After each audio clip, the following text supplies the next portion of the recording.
Hello guys, welcome to Fiction Quest. So in this video, we will see, what if Naruto get married with Weiss Schnee and got harem? If you enjoy these kinds of stories, don't forget to show us some love by hitting the like button and subscribing to the channel. Your support means the world to us. Now, let's start the story. Chapter 1. The stranger in the ice. The cold in Solitas didn't just bite. It chewed. It was a physical weight, a heavy blanket of white that smothered sound, color, and hope. Weiss Schnee adjusted the thermal regulator on her collar, though. It did little to chase away the chill settling in her marrow. Through the reinforced glass of the transport airship, the tundra below was a blurring tapestry of grays and whites. The wind howled against the hull, a constant, low-frequency vibration that rattled the teeth. Posture, Weiss. The command was soft, clipped, and cut through the roar of the engines like a razor wire. Weiss straightened her spine instantly. Her hands folding neatly over the hilt of Myrtanaster resting in her lap. She didn't look up to meet her sister's eyes. She didn't need to. She knew Winter was sitting opposite her, immobile as a statue, studying a datapad with the detached scrutiny of a general reviewing casualty lists. "I am sitting up straight, Winter," Weiss murmured, her gaze fixed on the endless snow. "I'm just wondering why Father insisted I accompany you on a survey mission to Sector 4. It's an abandoned dust quarry. There's nothing there but rust and bad memories." Winter swiped a finger across her screen. "Father believes you require perspective. The vital festival is approaching. He fears your time at Beacon has softened you. He wants you to remember where the dust that pays for your tuition comes from." "I haven't forgotten," Weiss snapped, a flash of irritation breaking her composure. "And I certainly haven't gone soft." "Then stop fidgeting." Winter finally looked up. Her eyes were identical to Weiss's, pale blue, sharp, judging. But where Weiss's held a spark of defiance, Winter's were tempered steel. "Sector 4 went dark 3 days ago. Automated sentries stopped transmitting. The last seismic reading suggested a tunnel collapse. We are here to assess the assets, retrieve the black box data, and leave. It is routine." Weiss scoffed softly. "With a full platoon of Atlesian Knight, 202 Paladin mechs in the cargo hold. That doesn't feel like routine assessment. That feels like an invasion." "Preparation is not paranoia," Winter stated, powering down her datapad as the pilot's voice crackled over the intercom. "Specialist Schnee, we are approaching the LZ. Visibility is dropping. Thermal scanners are picking up interference." Winter stood up, her white coat flaring slightly. She checked the saber at her hip. "Interference. Unknown, ma'am. The radar is ghosting. It looks like a storm, but the atmospheric pressure is stable. It's localized. Set us down," Winter ordered, walking to the rear ramp. "Weiss, stay close to the Paladins. If they're grim, they'll be drawn to the engines." Weiss stood, brushing an imaginary speck of dust from her combat skirt. She checked the revolving chamber of Myrtanaster. "Fire, ice, gravity, hard light. Loaded. I can handle a few Beowulfs, Winter." "It's not the Beowulfs I'm worried about," Winter said, hitting the ramp release. The hydraulic hiss was swallowed by the screaming wind as the ramp lowered. Snow swirled into the cargo bay instantly, blinding and thick. The platoon of android soldiers marched out with synchronized mechanical stomps, their rifles raised. Weiss stepped out onto the frozen earth, her boots crunching on permafrost. The air smelled wrong. It didn't smell like clean ozone and ice. It smelled like sulfur and ozone, like the aftermath of a lightning strike, but stale. The quarry was a gaping maw in the earth, surrounded by rusted mining equipment that looked like the skeletons of dead giants. The wind here was strange. It didn't blow in one direction. It swirled, creating mini vortices that danced across the ground. "Spread out," Winter commanded, her voice amplified by her aura to cut through the gale. "Perimeter secure. Tech team, get to the terminal." Weiss moved toward the edge of the quarry, peering into the dark pit. The sensors on her scroll were going haywire. The signal bars drew MPED from 0 to full and back again in a rhythmic pulse. Thump. It wasn't a sound. It was a vibration in the soles of her boots. Weiss paused. Winter. Thump. This time, the snow 10 meters to her left jumped into the air.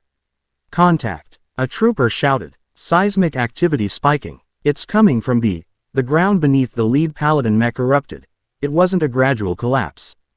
The earth simply shattered. A massive, bone-white pincer, the size of a small dropship, surged upwards, shearing the paladin in half with a screech of tearing metal that made Weiss's teeth ache. The explosion threw Weiss backward. She tumbled through the snow, using a glyph to catch herself and slide to a halt. Form up. Winter's voice was calm, terrifyingly so. Suppressive fire. The Atlesian knights opened fire, a wall of red tracer rounds lighting up the blizzard. But they were shooting at a mountain. Rising from the crater was a sentinel, a burrowing grim that usually resembled a large centipede. But this was wrong. It was titanic, easily 50 meters tall, towering over the mining equipment. And it wasn't just black and white. Pulsing through the bone armor of the grim were veins of jagged, violent purple light. The creature screamed, but it wasn't the usual animalistic roar of a grim. It sounded like a distorted chime, a resonance that shattered the glass of the dropship circling above. "What is that?" Weiss whispered, horror seizing her chest. The grim thrashed, its tail sweeping across the perimeter. 3 androids and a human soldier were vaporized, not crushed, vaporized, as the purple energy clinging to the tail made contact. "Weiss, move!" Winter blurred past her, a glyph appearing beneath her feet to launch her into the air. Winter was a blur of motion, summoning a flock of nevermore avatars to dive-bomb the creature. The ice constructs shattered against the grim's carapace, doing nothing more than annoying it. The beast turned its attention to Winter, opening a maw that glowed with a gathering sphere of dense, dark energy. It was charging an attack. Like a beam. "That's impossible," Weiss stammered. Grim didn't use ranged energy attacks. That was magic. The beam fired. It was a lance of purple devastation. Winter barely dodged, using a gravity glyph to yank herself sideways, but the shockwave clipped her aura.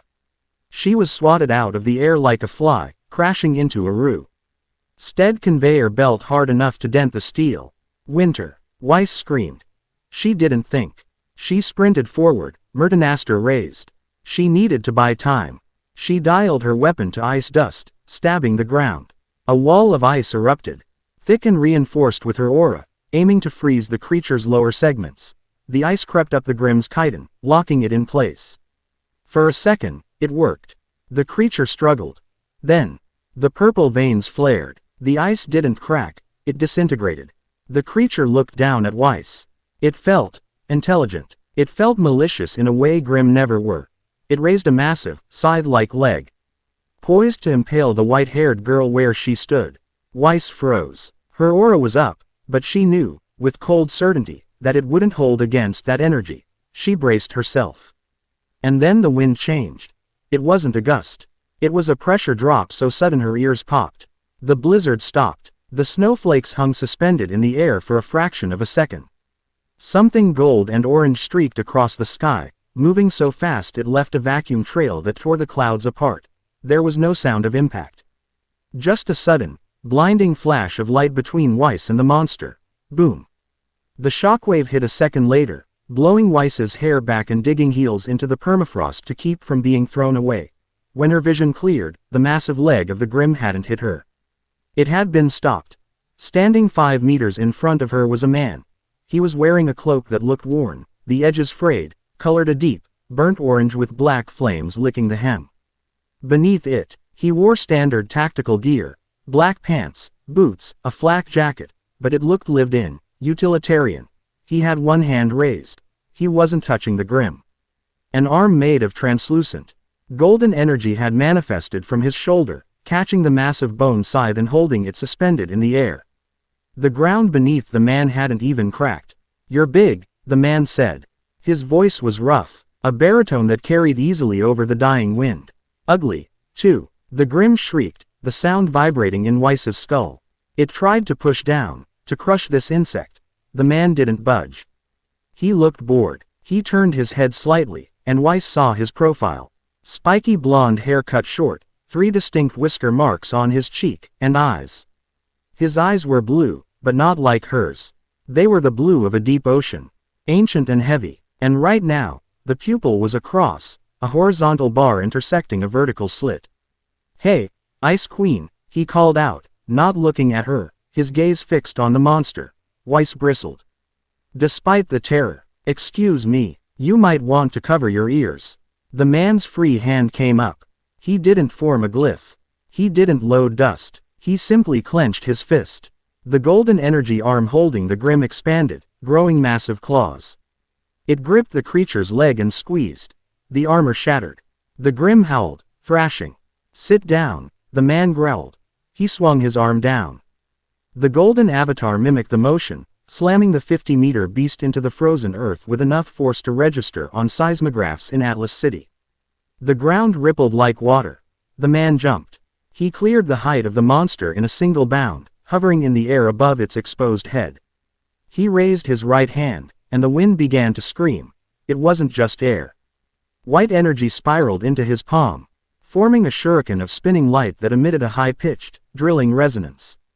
It sounded like 1,000 birds chirping in panic. Resenshuriken, he murmured. He threw it. The sphere didn't just hit the grim, it expanded. A dome of white wind engulfed the creature's upper half. There was no explosion of fire, just the terrifying sound of cellular dester. Uction. Millions of microscopic wind blades grinding bone and flesh to dust. Weiss shielded her eyes, the gale force wind nearly tearing her coat off. When the light faded, the top half of the grim was gone. There was nothing left but a crater carved with unnatural smoothness. The man landed softly in the snow, the golden energy fading from around him.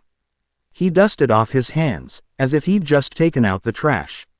Silence descended on the quarry. The surviving soldiers lowered their rifles, too stunned to shoot. The Atlesian knights stood confused, their targeting protocols unable to classify the new entity. Weiss stared. Her heart was hammering against her ribs like a trapped bird. She watched as the man walked over to where Winter was pulling herself out of the wreckage of the conveyor belt. Winter stumbled, clutching her side. Her aura flickered and broke. Blood stained her white coat. The stranger reached her before Weiss could. Stay back, Winter hissed, trying to raise her saber, though her hand trembled. Easy, General, the man said. He ignored the blade and knelt in front of her. That thing hit you with heavy chakra density. Your aura can't process it. It's poisoning you. Chakra, Winter gasped, coughing up a speck of blood. What are? Who? Hold still. The man's hand glowed. Not with the violent white wind from before, but with a soothing, verdant green light. He placed his palm over Winter's injured side. Weiss watched, paralyzed, as the color returned to Winter's face. The wound closed visibly, the skin knitting together in seconds. It was a semblance she had never seen before. Healing was rare. Regeneration at that speed was impossible. The man stood up, offering Winter a hand. You'll be dizzy for a minute. Don't try to summon anything. Winter stared at his hand, then at his face. Suspicion warring with gratitude. She didn't take the hand. She stood up on her own, swaying slightly. Identify yourself, Winter commanded, though her voice lacked its usual bite. You are not registered in the Atlas Huntsman database. You just utilized an unregistered semblance of high-yield destructive capability. The man sighed, scratching the back of his head. He looked tired. As that, thank you, in Atlesian. You guys are stiff. Weiss found her legs. She marched over, her heels digging into the snow, placing herself between the stranger and her sister. She pointed Mertenaster at his chest. You destroyed a Class 5 Grim in seconds, Weiss said, her voice shaking only slightly. You bypassed military sensors, and you healed a fatal wound without dust. Who are you? The man looked down at the rapier pointed at his heart, then up at Weiss. A small, amused smirk played on his lips. It transformed his face, taking years off his weary expression. I'm just a guy who Atesh seeing pretty women get stepped on by oversized bugs, he said. He reached into his pocket. Every soldier in the perimeter tensed, fingers tightening on triggers. The man pulled out a crinkled, orange packet. Instant ramen. He shook it, realized it was empty, and sighed again. Name's Naruto, he said, tossing the empty wrapper into the wind where it was immediately snatched away. Naruto Uzumaki. And we've got a problem, princess. It's Eris, Weiss corrected automatically. What problem? Naruto pointed a thumb over his shoulder, back at the disintegrating corpse of the massive Grim. The purple veins were fading, turning into black smoke. That wasn't a Grim, Naruto said, his eyes darkening, losing the mirth. Well, it was, but someone juiced it up. Someone is feeding them energy from my side of the fence. Your side of the fence? Winter asked, regaining her composure. You mean from outside the kingdom? Naruto looked at the shattered moon in the sky. He stared at it for a long moment, a look of profound sadness crossing his features. Further than that, he muttered. He looked back at them, his gaze sharp, assessing. I need to talk to whoever runs this frozen wasteland. That Ironwood guy, or, he looked at the snowflake emblem on Weiss's jacket. The guy who owns the money. Jacques, right. Weiss narrowed her eyes. My father. Why would you want to speak to him? Because, Naruto said, turning to walk toward the surviving transport ship, acting as if he owned it. That monster had a collar on it. It was a test run. And if I'm right, the guy holding the leash is coming for your dust mines. He stopped at the ramp and looked back. The wind caught his cloak, revealing a scroll sealed to his hip, not an electronic scroll, but a parchment one, ancient and thick. You coming? He asked. Unless you want to wait for the next one. They usually hunt in pairs. Weiss looked at Winter. Winter looked at the crater. Secure the assets, Winter barked at the lieutenant. We are returning to Atlas. Bring the guest. As they boarded the ship, Weiss watched Naruto take a seat in the corner, closing his eyes and crossing his arms. He didn't check for exits. He didn't seem worried about the 24 soldiers surrounding him. He looked like a predator resting in a room full of herbivores. Weiss sat across from him, the image of the golden avatar crushing the grim replaying in her mind. Competent, she thought. Dangerous, Mr. Uzumaki, she said, breaking the silence as the ship lifted off. One blue eye cracked open. Yeah, you called me Ice Queen earlier. It fits. It's derogatory. It's accurate. He closed his eye again. You're cold, you're rigid, and you're terrified. But you stood in front of that thing to protect your sister. So you've got a heart. It's just frozen. Weiss opened her mouth to retort, but the words died in her throat. He wasn't insulting her. He was reading her, and for the first time in years, she felt like someone saw past the name Schnee. Just get me to Atlas. Naruto mumbled, shifting to get comfortable.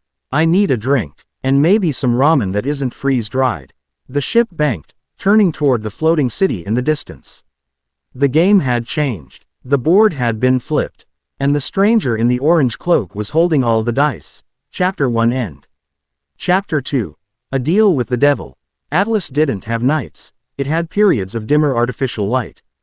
The floating city was a jewel of hard angles and harder people, suspended above the squalor of mantled by gravity dust engines and sheer arrogance. Naruto sat in a chair T. Hat cost more than most people made in a year, inside the office of General James Ironwood. The room was sterile, glass, steel, and the hum of servers. You were an anomaly, Mr. Uzumaki, Ironwood said. He stood behind his desk, flanked by Winter Schnee. The general looked tired, the metal half of his body glinting under the halogen lights. Quote, no ID, no kingdom of origin. DNA doesn't match any known lineage on Remnant. And yet, you possess combat capabilities that exceed our maiden classifications. Naruto picked at a loose thread on his flak jacket. He had refused to hand over his weapons, and he dozen guards outside the door suggested Ironwood wasn't happy about it. I told you, Naruto said, his voice level. I'm from a long way off. A place where the moon isn't broken. And the creature? Winter asked. She had changed out of her combat gear into a crisp white uniform, her side bandage beneath the fabric. Quote, you said it was a test run. It's a scout, Naruto corrected. Quote, the thing that made it. Let's just call him a gardener. He plants trees. You don't want to see the fruit. He leaned forward, his blue eyes hardening. I'm hunting him. You can help me, or you can get out of my way. But if you try to cage me, General, you'll find I'm very bad at sitting still. Ironwood clenched his jaw. He was a man who needed control, and Naruto was a variable he couldn't calculate. But Ironwood was also a pragmatist. Jacques Schnee has requested your presence, Ironwood said, the distaste evident in his tone. Quote, he saw the footage of the mine. He wants to thank the man who saved his daughter. And his assets. Naruto stood up, stretching his arms. Quote, the money guy. Good. I need to buy some things. Be careful, Naruto, Winter warned, her voice dropping an octave. Quote, My father doesn't give thanks. He makes investments. Do not sign anything. Naruto grinned, a fox-like expression that showed too many teeth. Quote, don't worry, Ice Queen too. I've dealt with snakes before. I usually eat them. Schnee Manor was a mausoleum of wealth. The hallways were wide enough to drive a tank through, lined with portraits of white-haired ancestors who looked like they had died of boredom. Weiss waited in the foyer. She wore a strapless dress that shimmered like crushed diamonds, her hair pulled back in an intricate, painful-looking bun. She looked perfect. She looked miserable. You clean up nice, Naruto noted as he walked in. The SDC butlers had provided him with a suit, charcoal gray, fitted, though he had refused to take off the orange-lined cloak, draping it over his shoulders like a cape. Don't, Weiss whispered, her eyes darting to the top of the grand staircase. Quote, please don't provoke him. Tonight is important. If this dinner goes poorly, he pulls my funding for Beacon. Beacon, the Hunter Academy in Vale. It's my only way out of here. Naruto looked at her. He saw the chakra coiled tight in her chest. Anxiety, fear, and a burning, desperate need for validation. Relax, Naruto said, patting her shoulder. His hand was warm, heavy. I'm just here for the free food. They entered the dining hall. The table was long enough to seat 30, but it was set for 4. At the head sat Weiss Schnee. He was a man who wore his mustache like a weapon, his eyes cold calculations of profit and loss. To his right sat a young boy, Whitley, who ate his soup with mechanical precision. Ah, the hero of Sector 4, Jacques said, not standing up. He gestured to the seat opposite him. Quote, Mr. Uzumaki, please, sit. The Pinot Noir is an older vintage than the kingdom itself. Naruto sat. He didn't touch the wine. Quote, Mr. Schnee, nice place. Very drafty. Jacques smiled, a tightening of skin around his eyes. I understand you disposed of a rather troublesome pest at my quarry. You saved the SDC billions in equipment damages. I appreciate efficiency. I saved your daughters, Naruto corrected, picking up a bread roll. Quote, the equipment was a bonus. Of course, Jacques waved a hand dismissively. Quote, family is paramount. Speaking of which, he turned his gaze to Weiss. The temperature in the room seemed to drop 10 degrees. Quote, Weiss, have you considered the proposal from the energetic Mr. Winchester? Weiss froze, her spoon hovering halfway to her mouth. Quote, Father, we discussed this. I am going to Beacon. I want to be a huntress. A huntress, Jacques sneered. It was a polite sound, but it carried venom. Quote, running around in the dirt, fighting monsters for pocket change. It is beneath you. The Winchester family controls the primary dust distribution lines in Vale. A union would secure our southern market share. I am not a market share, Weiss said, her voice trembling. You are a Schnee. Jacques slammed his glass down. The sound echoed like a gunshot. Quote, you carry my name. You spend my money. You are an asset of this family, and you will act like one. You will marry Cardin Winchester, you will forget this foolishness about Beacon, and you will produce an heir worthy of the company. Whitley continued eating, ignoring his sister's humiliation. Weiss looked down at her plate, her knuckles white. She was shrinking. The fire Naruto had seen in the tundra was being suffocated by the weight of this man's expectations. Naruto took a bite of his bread roll. He chewed loudly. You know, Naruto said, swallowing. Quote, where I come from, we have a word for men who sell their daughters to secure trade routes. Jacques turned his head slowly, his eyes narrowing. Quote, excuse me, pimps, Naruto said. The silence that followed was absolute. The servants in the shadows froze. Whitley stopped chewing. Weiss looked up, her eyes wide with horror and awe. Jacques' face turned a shade of purple that clashed with his tie.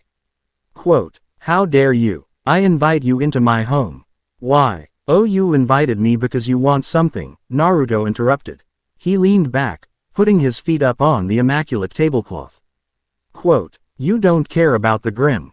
You saw the footage. You saw me use energy that didn't require dust. You want to know if you can bottle it, sell it, or weaponize it. Jacques composed himself, smoothing his napkin. The businessman took over. Quote, you are observant. Yes. The energy output you displayed. It represents a paradigm shift. If the SDC could harness that, You can't, Naruto said. Quote, it's biological, spiritual. You can't mine it. Everything has a price, Mr. Uzumaki. True. Naruto reached into his cloak. He pulled out a scroll. Not a generic storage scroll, but a Fuinjutsu containment scroll, intricately marked with ink that seemed to writhe. He tossed it onto the table. It rolled and hit Jacques' wine glass with a clink. That scroll, Naruto said, contains 500 tons of raw gold dust. High purity. But that's not the valuable part. The paper itself is a stasis seal. You can put volatile dust inside it, lightning, fire, gravity, and it won't degrade. It won't explode until you open it. Shelf life. Indefinite. Transport safety. 100%. Jacques stared at the scroll. His eyes dilated. Storage and stability were the biggest costs in the dust trade. This piece of paper was worth more than the gold inside it. I can make thousands of these, Naruto lied. He could make millions, technically, with shadow clones. I'm the only one who knows how to write the code. Jacques looked at Naruto, then at the scroll. Quote, what do you want? I need resources, Naruto said. I'm hunting something dangerous. I need access to SDC satellites, transport grid, and intelligence. Unrestricted. And I need the military off my back. I can arrange that, Jacques said. His fingers twitching toward the scroll. Quote, we can draw up a contract. A partnership. One condition, Naruto said. He pointed a finger at Weiss. Weiss flinched. I need a liaison, Naruto said. Quote, someone I trust to handle the logistics. Someone who knows the company but isn't, you. Jacques frowned. Quote, Weiss, she is a child. She has no head for business. She's a huntress, Naruto said. Quote, she knows the field. I need a field partner. But since you're so obsessed with unions and legitimacy. Naruto paused. He looked at Weiss. He saw the terror in her eyes, the fear of being sold to Winchester. He made a choice. I'll marry her, Naruto said. Weiss choked on air. Quote, what? Jacques blinked. Quote, you. Think about it, Naruto said, channeling every ounce of political savvy he had learned from Shikamaru. I'm a powerhouse. I'm an army of one. You marry her to Winchester, you get a trade route. You marry her to me, you get the monopoly on the greatest energy revolution since the discovery of dust. And you get a son-in-law who can solo a Leviathan. Naruto leaned forward, his voice dropping to a whisper. Quote, and I'm not asking for your company, Jacques. I don't want your chair. I just want the hunt. You keep your power. You just give me the girl and the access. Jacques looked at Naruto. He saw a barbarian, a brute, but he also saw the scroll. He saw the trillions of lean and reduced shipping costs. And he saw a way to keep Weiss under his thumb, married to an employee, essentially. An engagement, Jacques countered. Quote, we announce it tonight. The wedding will be held after she graduates from Beacon. That keeps her in line. Done, Naruto said. Father. Weiss stood up, knocking her chair over. Quote, you can't be serious. You're selling me to a stranger I met 3 hours ago. I am securing your future, Weiss. Jacques snapped. Quote, Mr. Uzumaki is a strategic asset. And unlike Winchester, he seems to tolerate your personality. You will do this, or you will leave this house with nothing. No Mertonaster. No tuition. No name. Weiss trembled. She looked at Naruto. Naruto didn't look at Jacques. He looked at her. He winked. It was a small thing. A micro-expression. Trust me. Weiss hesitated. She looked at her father's cruel, triumphant face. Then she looked at the stranger who had saved her sister. Fine, Weiss hissed. She sat down. I accept. An hour later, the dinner was over. The contracts were being drafted by a team of lawyers who appeared from the walls like roaches. Naruto stood on the balcony of the manor, looking out over the frozen kingdom. The cold air felt good. It reminded him of the land of iron. You're insane. He didn't turn around. Weiss walked onto the balcony, wrapping a fur shawl around her shoulders. She stood next to him, gripping the railing until her knuckles turned white. You just engaged yourself to a total stranger, Weiss said. Quote, why? You could have just sold him the scrolls for money. Why drag me into it? Naruto leaned his elbows on the railing. Quote, because if I didn't, you'd be Mrs. Winchester by next week. And that guy sounds like a prick. He is, Weiss admitted. Quote, but that doesn't explain why you did it. What do you get out of this? You're stuck with me now. I'm not stuck with you, Naruto said. He turned to face her. Quote, and you're not stuck with me. Listen, Weiss, that piece of paper in there. It's camouflage. It gets your dad off your back. You go to Beacon. You live your life. You become a huntress. And you. I hunt my monsters. When I need SDC resources, I call you. You sign the paperwork. We're partners. Nothing else. Weiss studied him. The moonlight caught the whisker marks on his cheeks. He wasn't handsome in the classical, Atlas way. He was rugged, scarred, and radiated a warmth that she could feel even through the freezing wind. You bought me, Weiss said quietly. Quote, to set me free. I didn't buy you, Naruto said. He looked up at the shattered moon. I just changed the locks on your cage. You have the key now. He reached into his pocket and pulled out a small, crudely made wooden charm. It was a flying thunder god marker, though he didn't tell her that. He tossed it to her. If you're ever in trouble, Naruto said. Quote, real trouble. Pump some aura into that. I'll be there. Weiss caught the wood. It was warm. Why? She asked again. Quote, why did this for me? Naruto smiled. It was a sad smile, full of ghosts. Because I know what it's like, he said softly. Quote, to be looked at as a weapon. An asset. A monster. Nobody deserves to be a tool, Weiss. Not even a Schnee. He pushed off the railing. Walking back toward the warmth of the manor. Get some sleep, partner. We're heading to Beacon in the morning. I hear the food there is better. Weiss stood alone on the balcony. She looked at the wooden charm in her hand. She squeezed it. For the first time in her life, the name Schnee didn't feel like a burden. It felt like a shield. And the man who had given it to her was a mystery she was suddenly desperate to solve. The Fox of Atlas, she whispered to the wind. It wasn't a bad title. Chapter 2 end. Chapter 3. The Broken Moon's Reflection. Beacon Academy was less a school and more a fortress dressed up as a castle. Towers of emerald spires pierced the sky, surrounded by the relentless energy of airships docking and departing. The vital festival was weeks away, and the air buzzed with the electric tension of competition and the smell of expensive jet fuel. Naruto stepped off the SDC transport, his worn orange-lined cloak flapping against the immaculate white plating of the ship. He took a deep breath. The air here was better than Atlas, less sterile, smelling of pine and distant rain. Try to look less like a vagrant, Weiss murmured, stepping up beside him. She was back in her element. Combat skirt perfectly pleated, Mertonaster at her hip. But the tension in her shoulders hadn't left since the dinner with her father. I'm aiming for rugged mysterious traveler, Naruto replied, shouldering a simple duffel bag that contained little more than ramen packets and spare sealing tags. Quote, besides, I'm technically royalty now, aren't I? Princess. Heiress, Weiss hissed, her cheeks flushing. Quote, and keep your voice down. The rumors are already bad enough.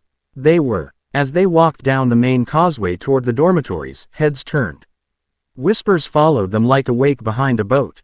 The Schnee Dust Company heiress returning to school with a fiancé, a nobody with no family name and a cloak that looked like it had survived a war, was headline news on every student scroll. Naruto ignored the stares. He was used to being looked at. In his youth, it had been with hatred. Now, it was curiosity.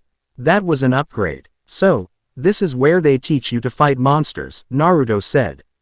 Looking up at the central tower that housed Headmaster Ozpun's office, he felt a hum of power from up there, ancient, complicated, and sad. It is the premier academy in Remnant, Weiss said proudly. Quote, we learn strategy, history, dust application, and combat mechanics. Sounds complicated. In my village, they just threw kunai at us until we learned to dodge. Weiss stopped outside a large oak door marked Team RWBY. She took a deep breath, composing herself. Quote, my team doesn't know yet about the arrangement. I just told them I was bringing someone back. Don't worry, Naruto grinned, leaning against the doorframe. I'm great with kids. Weiss opened the door. The explosion was instantaneous. Weiss. A red and black blur slammed into Weiss at Mach speed. Ruby rose, ecstatic and vibrating with energy. Hugged her partner nearly off her feet. You're back. It was so boring without you. Yang tried to bake cookies and set the kitchen on fire, and Blake has just been reading the same book for 3 days, and Ruby stopped mid-sentence. She noticed the large man standing in the doorway. Ruby blinked, silver eyes wide.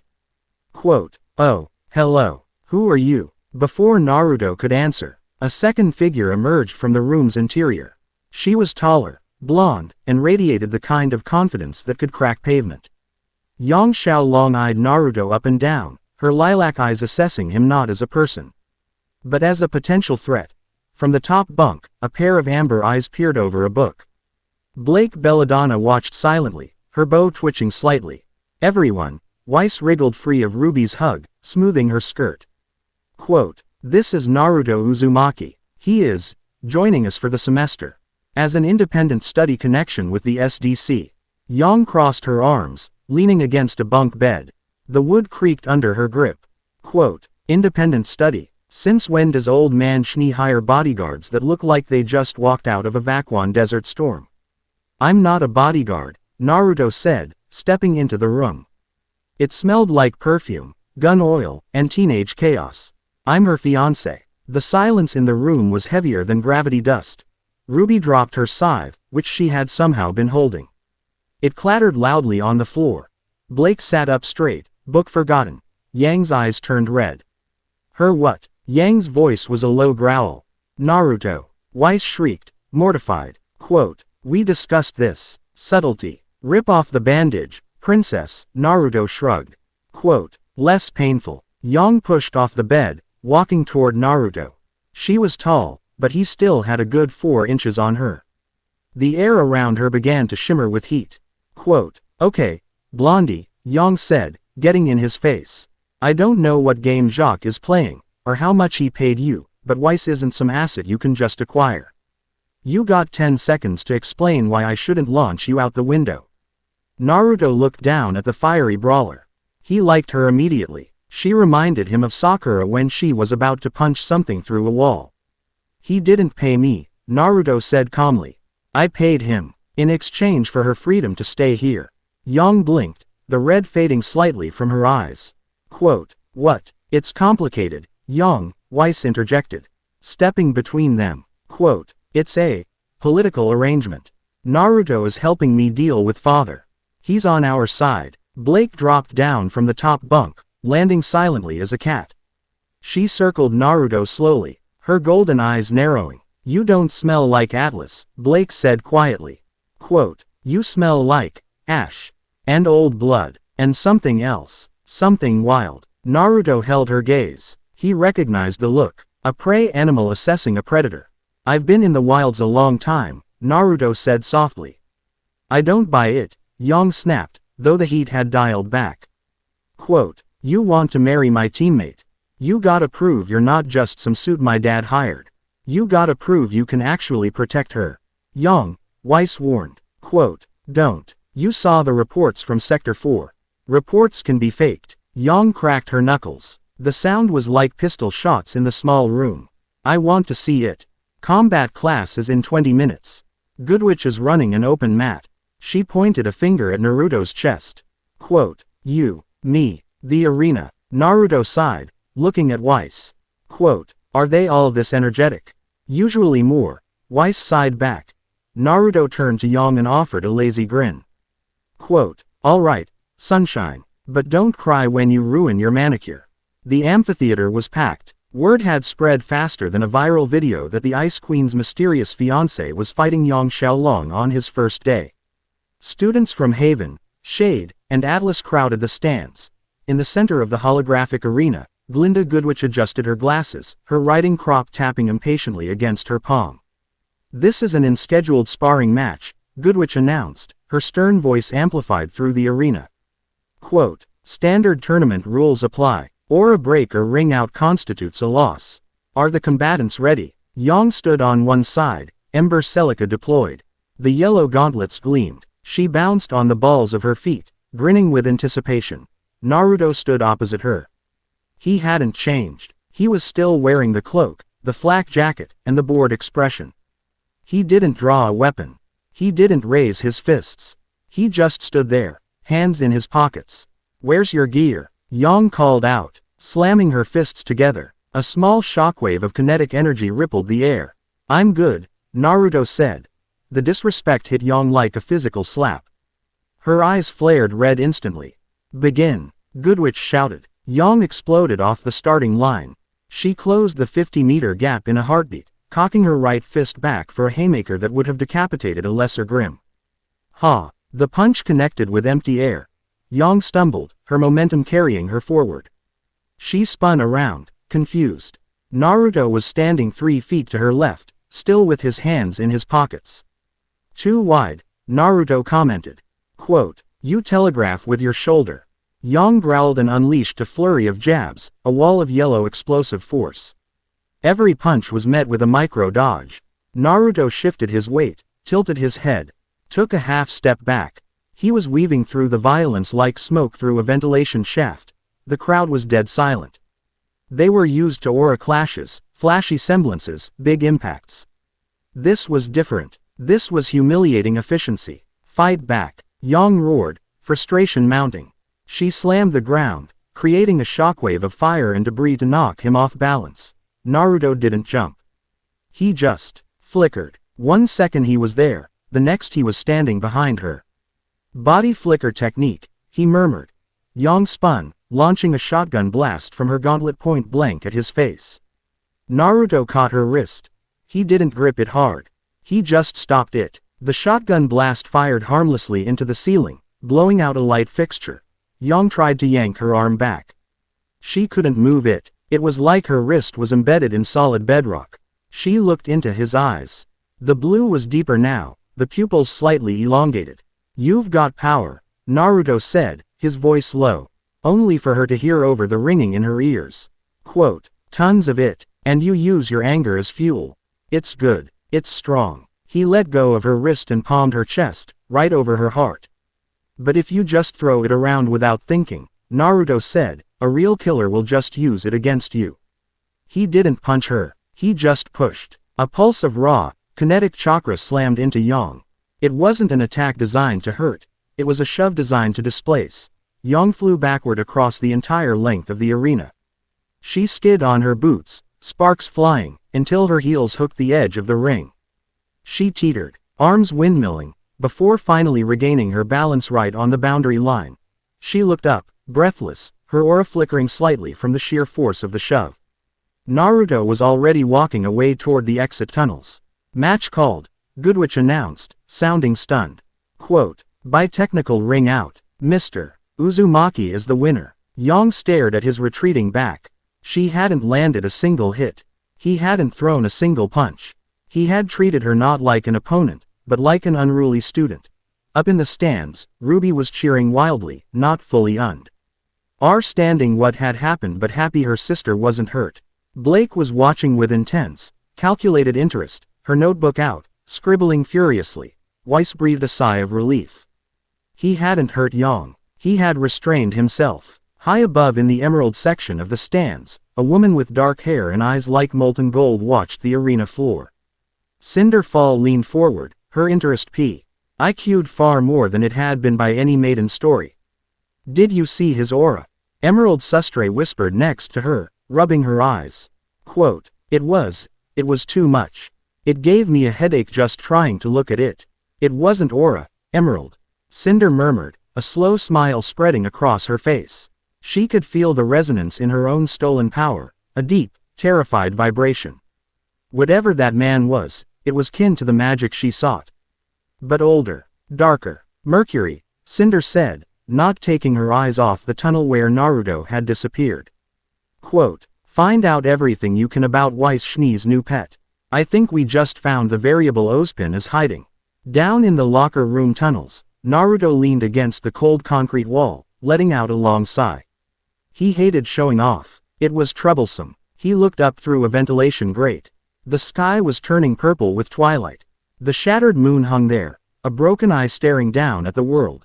As he watched, high above the atmosphere where no telescope could see, a tiny fragment of the largest moon piece silently drifted away, pulled by an unseen gravity. Naruto rubbed the seal on his stomach. Kurama was stirring, restless. "Yeah, I feel it too, fuzzball. Naruto whispered. Quote, they know we're here. Chapter 3 end. Chapter 4. Shadows of the Past. The industrial district of Vale smelled of salt, rust, and bad intentions. It was a labyrinth of shipping containers and warehouses that crouched in the dark like sleeping beasts. Naruto moved across the corrugated metal roof of Warehouse 11, his footsteps making no sound despite the heavy military boots.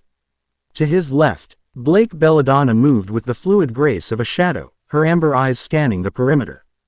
To his right, Weiss Schnee moved with practiced precision, though she wrinkled her nose at the smell of rotting fish. You're loud, Naruto whispered, not looking back. Weiss bristled, her whisper a sharp hiss. I am perfectly silent. I was trained by Winter. Your breathing is loud, your heartbeat is loud, and that perfume is a beacon, Naruto countered. He stopped at the edge of the skylight, crouching low.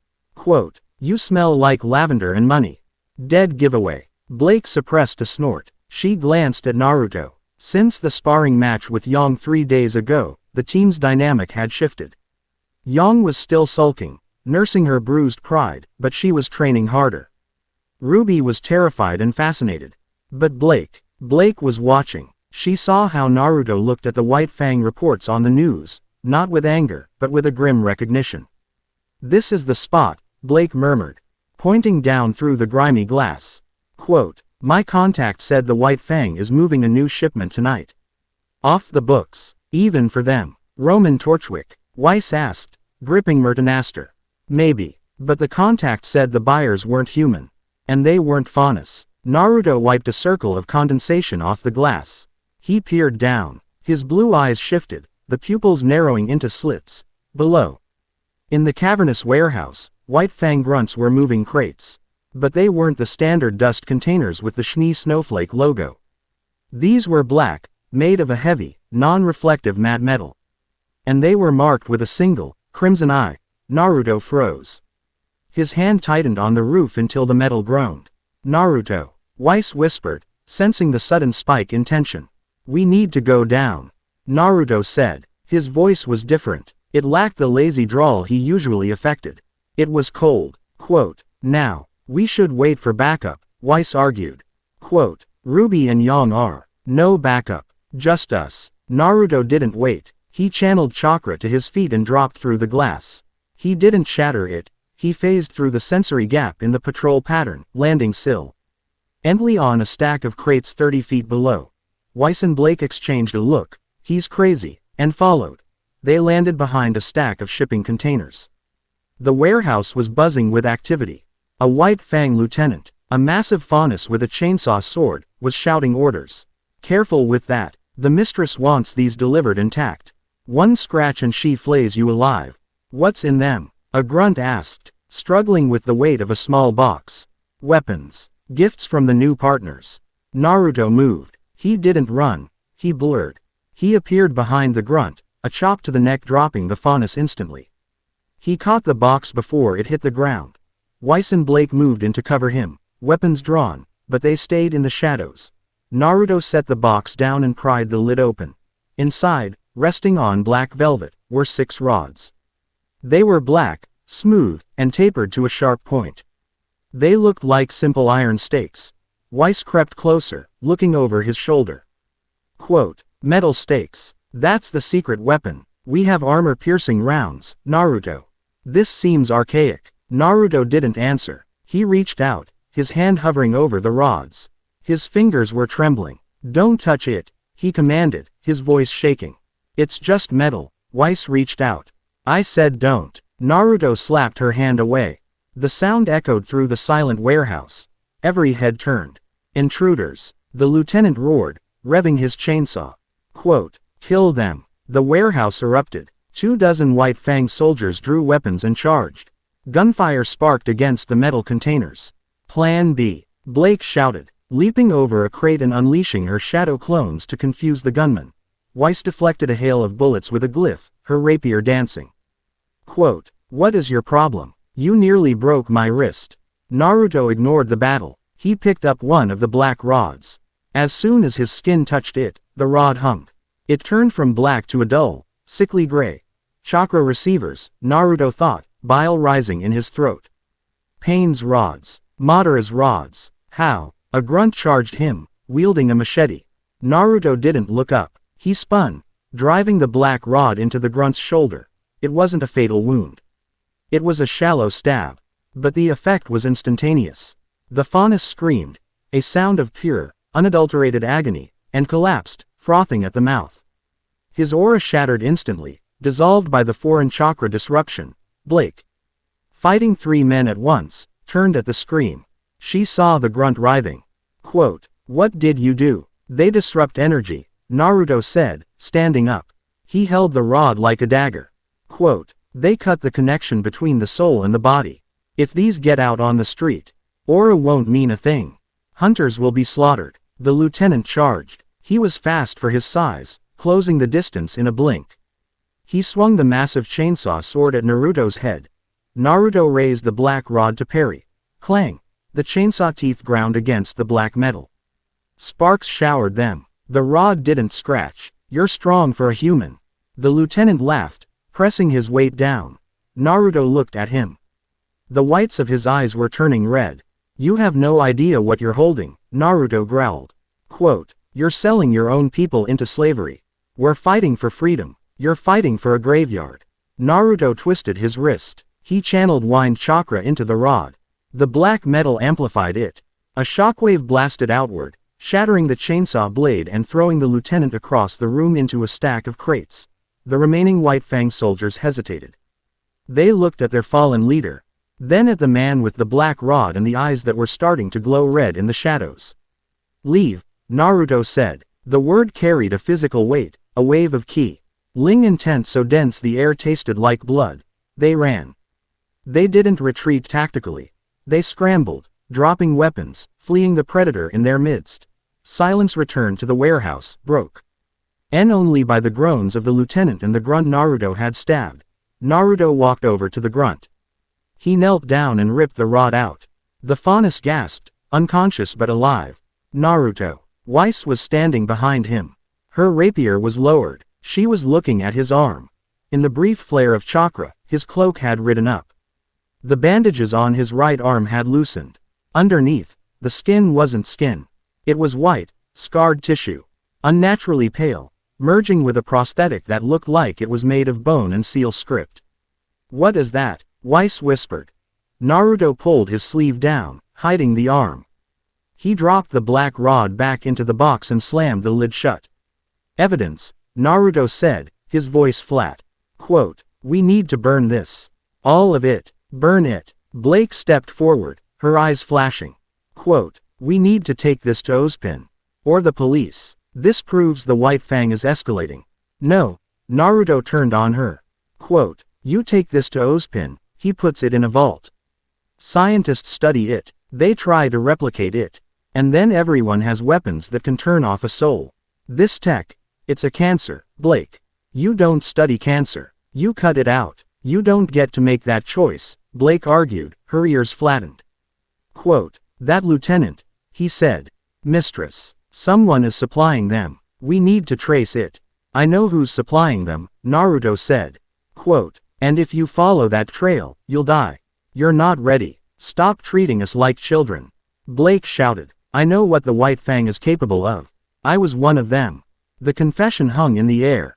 Weiss's eyes widened. She looked from Blake to Naruto, waiting for the explosion. The Schnee heiress and the ex-terrorist. Naruto didn't blink. "I know." Blake faltered. Quote, You knew. You fight like a gorilla," Naruto said. Quote, "You shadow your footsteps. You check exits. And you look at Weiss like you owe her a debt you can't pay." It wasn't hard to figure out. Naruto walked over to a fuel drum. He kicked it over, spilling kerosene across the floor toward the crates of black rods. "I'm not judging you, Blake," Naruto said, striking a match. Quote, "We've all done things we regret in the name of a village. Or a cause." He dropped the match. The fire roared to life, hungry and hot. "But this," he gestured to the burning alien metal. Quote, "This isn't a revolution. This is an extermination. And I'm not letting it start." He walked toward the exit. Quote, "Let's go. Before the cops show up." An hour later, They sat on the edge of a rooftop overlooking the docks. The fire trucks were wailing in the distance. The warehouse was a smoking ruin. The adrenaline had faded, leaving a cold, awkward silence. Weiss sat a few feet away, knees pulled to her chest. She was watching Naruto. He was sitting on the ledge, legs dangling over the alleyway, staring at the shattered moon. "My arm," Naruto said suddenly, breaking the silence. Weiss looked up. Quote, "What? You asked about my arm?" Naruto didn't turn around. He unwrapped the bandage on his right hand. The prosthetic fingers flexed, white, artificial, powerful. "I lost it fighting a friend," Naruto said. Quote, "He wanted to change the world. He thought the only way to bring peace was to control everything. To force people to stop fighting by holding a knife to their throats." I disagreed. "Did you stop him?" Weiss asked softly. "We took each other's arms off," Naruto said. Quote, "We bled out on stone statues of our ancestors. In the end, yeah, I stopped him. He's on a journey of atonement now. But the arm reminds me." He clenched the prosthetic fist. "Peace isn't something you force. And power isn't something you're born with. It's a burden." He turned to look at them.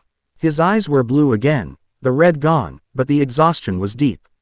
"Those black rods, they were used by a man who thought he was a god. He used them to control corpses. To pin people down so they couldn't fight back. Seeing them here, it means his legacy didn't die. It just moved." Blake stood up. "Shish." He walked over to the ledge and sat next to him. Not close enough to touch, but close enough to share the space. "People see the White Fang as monsters," Blake said quietly. Quote, "They see the masks, the claws. They don't see the fear." "I know a thing or two about monsters," Naruto said. He lifted his shirt slightly. On his stomach, the 8 trigram seal was visible, a spiral of black ink that seemed to twist against his skin. "I have a demon inside me," Naruto said casually. "A literal one. A 9-tailed fox made of hate and fire. He destroyed my village the day I was born. My parents sealed him in me to save everyone else." Weiss gasped. Her hand flew to her mouth.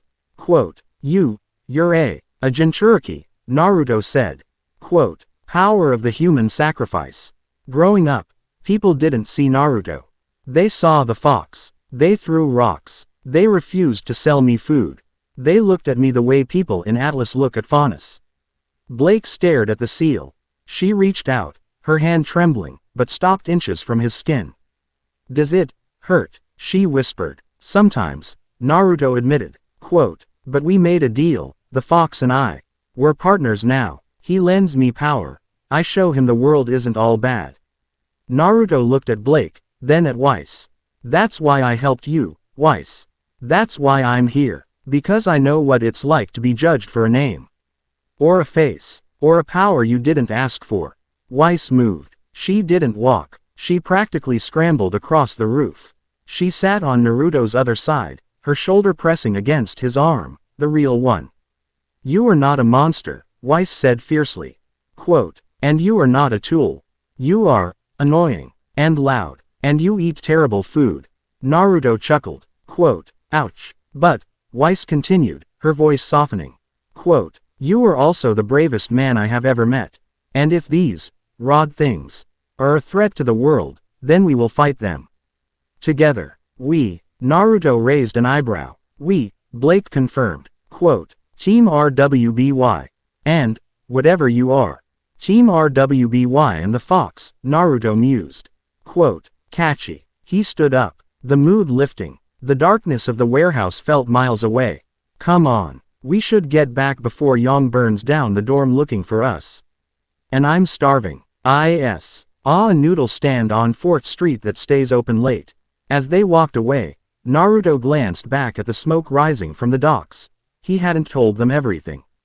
He hadn't told them that the rods were just receivers. Which meant there was a transmitter.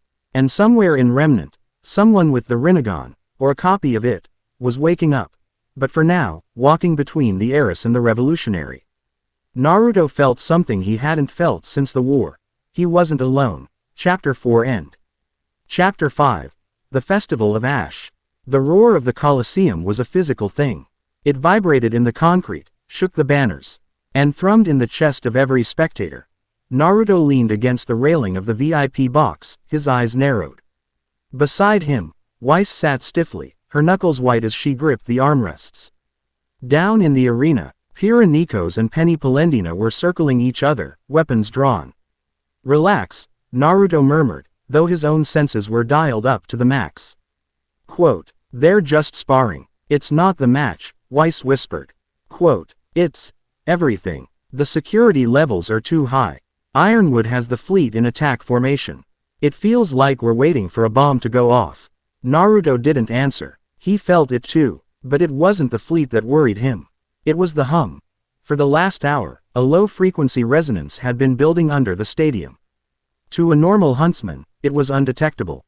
To a sage who could sense the natural energy of the planet, it was like hearing a scream building in a throat. Something's wrong with the girl, Naruto said suddenly, pointing at Penny. Quote, her energy is looping. In the arena, Penny unleashed a barrage of floating swords. Pira deflected them, her shield ringing like a bell. Then, it happened. Naruto felt the spike of yin release, mental energy, from the stance.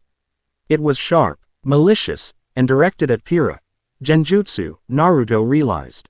Weiss, stay here. Naruto vaulted over the railing.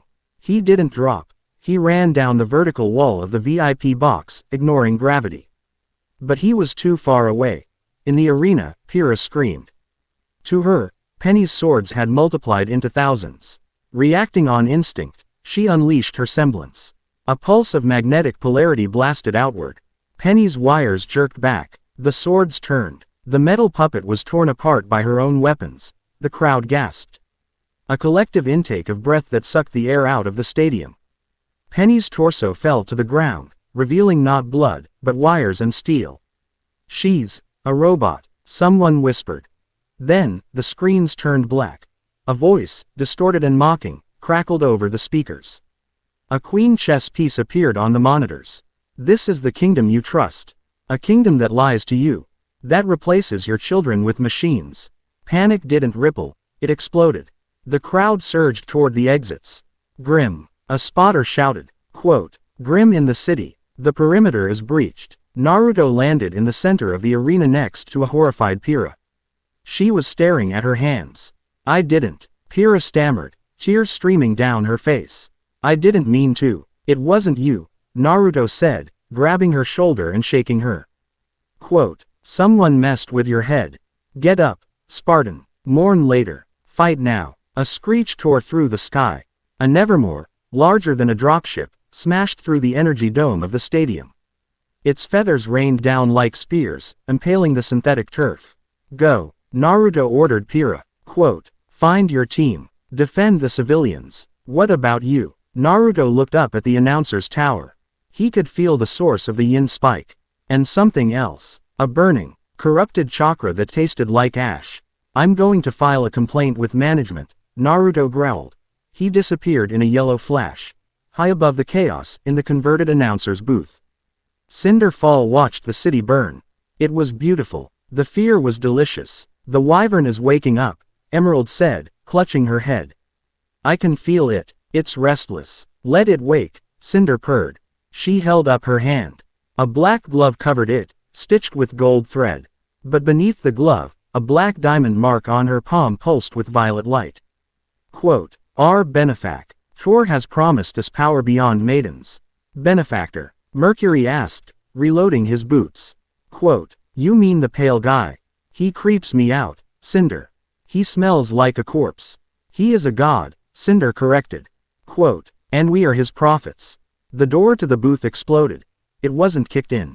It was obliterated by a spiraling sphere of blue energy. Mercury was blown back against the console. Emerald shrieked, diving for cover. Cinder didn't flinch. She simply raised her hand, forming a glass shield reinforced with the violet energy. Naruto walked through the smoke. He wasn't smiling. The playful fox was gone. This was the Hokage. Party's over, Naruto said. Quote, turn off the broadcast. Naruto Uzumaki. Cinder smiled, though her eyes were wary. I was wondering when you'd show up. You're the anomaly Ashiki warned me about. Ashiki. Naruto tested the name. Quote, so that's the cockroach's name. Where is he? Everywhere, Cinder said. She snapped her fingers. The floor beneath Naruto turned into magma. He jumped, sticking to the ceiling. Mercury opened fire, a barrage of wind dust bullets.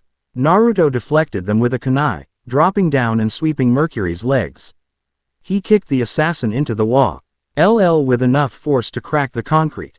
Emerald tried to catch his eyes. Genjutsu. Naruto looked straight at her. Kurama snarled in his mind. Dispel. The mental backlash hit Emerald like a hammer. She collapsed, nose bleeding. Just you and me, Cinder, Naruto said, landing softly. You think you're strong, Cinder said, her voice dropping. The violet light from her hand began to crawl up her arm. Her left eye ignited with magical flame. Quote, but you're just a man. I possess the power of the Fall Maiden. And the blessing of the star. She unleashed a torrent of fire, but it wasn't orange. It was black, Amaterasu. No, scorch style infused with negative chakra. Naruto didn't dodge. He slammed his hands together. Biju mode, version 1. A cloak of bubbling red chakra enveloped him, forming 3 tails. He roared, the sound shattering the glass windows of the tower. He swiped his claw, dispersing the black fire. He charged. Cinder met him in the air. Glass swords clashed against chakra claws.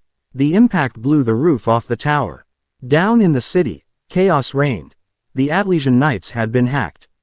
They were turning on the civilians. Paladins were stomping through traffic, firing into crowds. Weiss Schnee stood in the center of the main plaza near the docks. She was surrounded by panic. Weiss. Ruby zoomed in, breathless. Quote, Ironwood's ship is down. The robots are going crazy. We can't fight them all. Weiss looked at the burning city. She looked at the panicked civilians being herded by the corrupted droids. She thought of her father, probably hiding in a bunker. She thought of Winter, likely fighting on the command ship. Then she thought of Naruto. Power is a burden. Ruby, Weiss said. Her voice was steady, cold. Quote, use your semblance to gather the civilians into the subway tunnels. Blake, sever the connection nodes on the paladins. Young, smash anything that isn't human. What are you going to do? Blake asked, dodging a laser blast. Weiss drew Mertenaster. She stabbed it into the pavement. She closed her eyes and recalled the feeling of Naruto's chakra, vast, warm, commanding. I am the heiress of the Schnee Dust Company, Weiss said. Quote, those are my robots, and I am recalling them. She spun the chamber. Lightning dust, gravity dust, hard light. She didn't cast a glyph. She cast a network. A massive white glyph appeared under the feet of the nearest paladin. Then another. Then another. A chain reaction of summoning circles spread across the plaza. Summon. Armagigas. From the glyphs, giant arms of ice and spectral energy erupted. But they didn't form full bodies.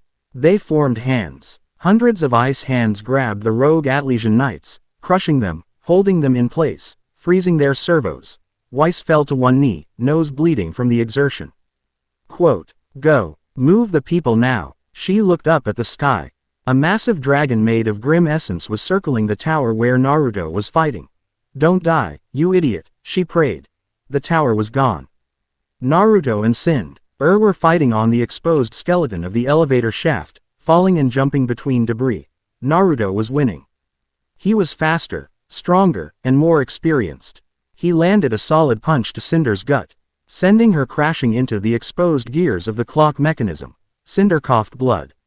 The violet mark on her hand was pulsing violently. Give it up, Naruto said, landing on a gear above her. Quote, you're being used. That mark is eating your life force. It is power, Cinder screamed. She reached out. But she didn't aim at Naruto. She aimed at the vault beneath the school. Lord Ashiki, I offer this vessel. The ground shook. The wyvern circling the tower shrieked. It dove. But it didn't attack Naruto. It crashed into the tower, its body dissolving into a sludge of black goop and purple chakra. The sludge poured over Cinder, engulfing her. What? Naruto braced himself.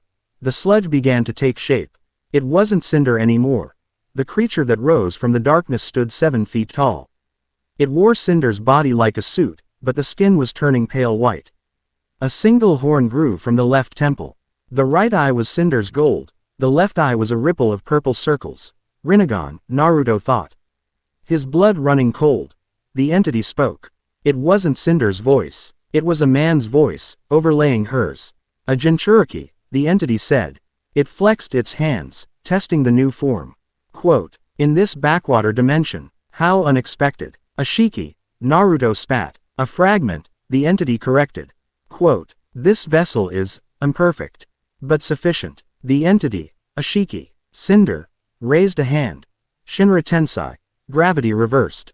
Naruto was blasted backward. He flew through the air, crashing through 3 buildings before slamming into the pavement of the courtyard. He groaned, pulling himself up. His cloak was shredded. The entity floated down from the sky. It held a black rod in its hand. I have consumed the power you call Maiden, Ashiki said. Quote, primitive, but it mixes well with my chakra. He pointed the rod at the statue of the first hunter in the courtyard. The statue animated, turning into a golem of stone and gravity, charging Naruto. Naruto bit his thumb. He slammed his hand onto the ground. Summoning jutsu. A puff of white smoke the size of a city block erupted. Chief Toad, I need backup. Gamakichi appeared, massive and smoking a pipe. He drew his blade immediately. Quote, yo, Naruto, this place smells like fish and bad magic. Who's the pale freak? Trouble, Naruto shouted, jumping onto Gamakichi's head. Quote, Sage mode. Naruto closed his eyes for a second. The orange pigmentation appeared around his eyes. The pupils turned into the horizontal bar of the toad, crossed with the fox slit. 6 paths Sage mode, partial activation. Let's go. Gamakichi leapt, his sword clashing with the stone golem. Naruto launched himself off the toad's nose, forming a massive Rasengan in his hand, infused with lava release. Sage art. Lava-style Rasenshuriken. He threw the spinning blade of molten rock. Ashiki. Cinder didn't dodge. The Rinnegan eye glowed. Preta path. The massive attack was absorbed instantly into the entity's hand. Chakra is my food, Ashiki mocked. Quote, you were just feeding me. Am I? Naruto grinned. The absorbed chakra exploded inside the entity. Naruto hadn't just thrown chakra. He had thrown nature energy. If you can't balance it, you turn to stone.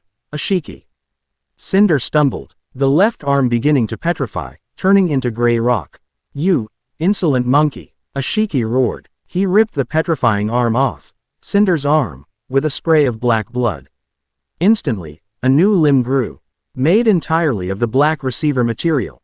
This wasn't a fight Naruto could win by overpowering. This thing regenerated, and it was destroying the school. Naruto. A voice called from below. Weiss was there. She was riding a summon. Her queen lancer, a giant wasp made of ice. She flew up to his level. The city is evacuated. Weiss shouted over the wind. Quote, but the dragon, it's spawning grim continuously. We have to kill the spawner. Naruto looked at the massive frozen wyvern perched on the broken tower. It was dripping that black sludge. I can't get close. Naruto shouted. Quote, this guy absorbs ninjutsu. Then don't use ninjutsu. Weiss yelled. She flew her lancer directly at the god entity. Quote, distract him. Weiss. No. Weiss jumped off her summon midair. She activated her time dilation glyph. She became a blur. She wasn't aiming for a shiki. She was aiming for the environment. She cast gravity glyphs on the debris floating around them. Huge chunks of the tower hurtled toward Ashiki. Ashiki swatted them away. Quote, debris, pathetic. Now, Naruto, Weiss screamed. Naruto understood. Physical attacks. No chakra to absorb. He dove. But he didn't form a Rasengan. He channeled Kurama's strength into his muscles.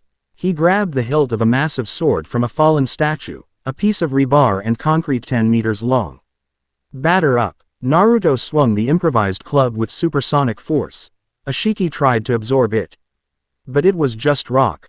Smash. The entity was batted out of the sky like a baseball. It crashed into the wyvern on the tower. Kurama, let's finish this. Let's burn it down. Kit. Naruto landed on the tower. He grabbed Weiss, pulling her behind him. Hold on. He opened his mouth. A small ball of black and white energy formed. Tailed beast bomb. No. Too dangerous for the city. He swallowed it. Tailed beast roar. He unleashed a shockwave of pure concussive force. It wasn't chakra, it was sound and pressure. The tower disintegrated. The wyvern shattered. The entity known as a Shiki. Cinder was buried under a mountain of rubble. Silence fell over Beacon. The dust cleared. The tower was gone. The wyvern was dead. But from the rubble, a black portal opened. A Shiki. Cinder, missing half a body, crawled toward it. Quote, "This world is more resistant than calculated," the voice rasped. Quote, "We will return, and next time, the tree will grow." The entity vanished into the portal. Naruto fell to his knees, panting. The sage mode faded. Weiss stood up, her dress torn, her hair a mess. She looked at the ruin of her school. She looked at the burning city of Vale in the distance. "We won," Weiss whispered. "No," Naruto said, looking at the dark sky where the stars seemed to be blinking out one by one. Quote, "We just survived the opening shot." He looked at Weiss. He reached out and took her hand. It was cold, but her grip was iron. "The war just started, partner." Chapter 5 End. Chapter 6. The Fall of Atlas. The flight to Atlas was silent. It wasn't the peaceful silence of snow falling, but the heavy, suffocating silence of a funeral procession. Naruto sat on the floor of the cargo bay of Ironwood's command ship, his back against a crate of munitions. His eyes were closed, but he wasn't sleeping. He was meditating, pulling in the sparse nature energy of the upper atmosphere to replenish what the battle at Beacon had burned. Across from him, Team RWBY huddled together under thermal blankets. They looked small. The vibrant energy of the food fight days was gone, replaced by the 1,000-yard stare of soldiers who had seen their world crack open. General Ironwood stood by the ramp, staring out the viewport at the clouds. His metal hand gripped the railing so hard the steel was warping. "We are crossing the border," Ironwood said, his voice flat. Quote, "Hard light shields are active. The fleet is in a blockade formation. You're closing the kingdom," Naruto said, opening one eye. Ironwood turned. The bags under his eyes were dark bruises. "I am securing the perimeter. Vale has fallen. The CCT is down. We are blind, Mr. Uzumaki. And we have a god-level entity hunting us. Hiding behind a wall won't stop him," Naruto said quietly. Quote, "It just tells him where all the food is." "I am not hiding," Ironwood snapped. "I am consolidating." The ship began its descent. The clouds broke, revealing the floating city of Atlas. Usually, it was a beacon of progress. Today, it looked like a cage. The streets were empty. Spotlights swept the sky. Paladin mechs patrolled every intersection. Weiss stood up, shedding her blanket. She walked over to the window. Quote, "It looks like a prison." "It's a fortress," Ironwood corrected. As the ship docked at the military terminal, a squad of Ace Ops was waiting. They weren't there to welcome them. They were there to escort them. General, Clover Ebby stepped forward. His expression grave. Quote, "The council is in emergency session. Weiss Schnee is demanding an audience. He's threatened to cut off dust supplies to the fleet if he doesn't speak to his daughter immediately." Ironwood rubbed his temples. Quote, "Let him in, but keep the perimeter secure. No one leaves this sector." Naruto stood up, stretching his aching muscles. Quote, "Well, let's go face the real monster." The conference room in the Atlas Academy headquarters was vast, cold, and dominated by a man who was vibrating with rage. Weiss Schnee didn't look at the refugees. He didn't look at Ironwood. He marched straight toward Weiss. "You foolish girl," Weiss shouted, his voice echoing off the glass walls. Quote, "Do you have any idea what you've done? The SDC stock has dropped 40% since the broadcast." 40%. Weiss flinched, instinctively taking a step back. Weiss closed the distance, raising a hand. "I sent you to that school to build connections, not to participate in a terrorist attack. You are coming home. You are dissolving this farce of a marriage, and you are." His hand never made contact. Naruto caught Weiss' wrist. He didn't squeeze. He just held it. His grip was immovable. "Touch her," Naruto said, his voice dropping to a low growl that made the Ace Ops reach for their weapons, "and you'll be typing with your nose for the rest of your life." Weiss tried to yank his hand back. He couldn't. He looked up at Naruto, his face turning red. Quote, "Unhand me, General. Arrest this savage." Ironwood didn't move. Quote, Mr. Uzumaki is a vital military asset, Jacques. And technically, as your son-in-law, this is a family dispute. Naruto released the wrist with a shove that sent Jacques stumbling back. The marriage stands, Naruto said. Quote, the contract is valid. Weiss stays with me. We have work to do. Work. Jacques straightened his tie, sneering. Quote, you are a liability. The footage of you fighting that thing, it's all over the dark net. People are terrified of you as much as the Grim. You attract disaster. Enough. The voice cut through the room like a blizzard. Weiss Schnee stepped out of the shadows of the command deck. She was in full uniform. Her saber at her hip. But she didn't look like the composed specialist they knew. She looked furious. Father, leave, Winter commanded. Winter, I said leave. Winter shouted, her aura flaring visibly. Quote, before I have you escorted out by the knights you claim to own. Jacques looked at his eldest daughter, then at the general who refused to make eye contact. He realized he had lost the room. This isn't over, Jacques hissed, shooting a venomous look at Naruto. Quote, you may be strong, boy. But you don't own this city. I do. He stormed out. The door clicked shut. The silence returned. Winter turned slowly to face Naruto. Her eyes were cold, calculating, and filled with a dangerous intent. You, Winter said. Me, Naruto replied, hands in his pockets. My father was right about one thing. Winter said, walking closer. Her hand rested on the hilt of her saber. Quote, you attract disaster. That entity, it called you a Jinchuriki. It knew you. It came here because of you. Winter, Weiss stepped in.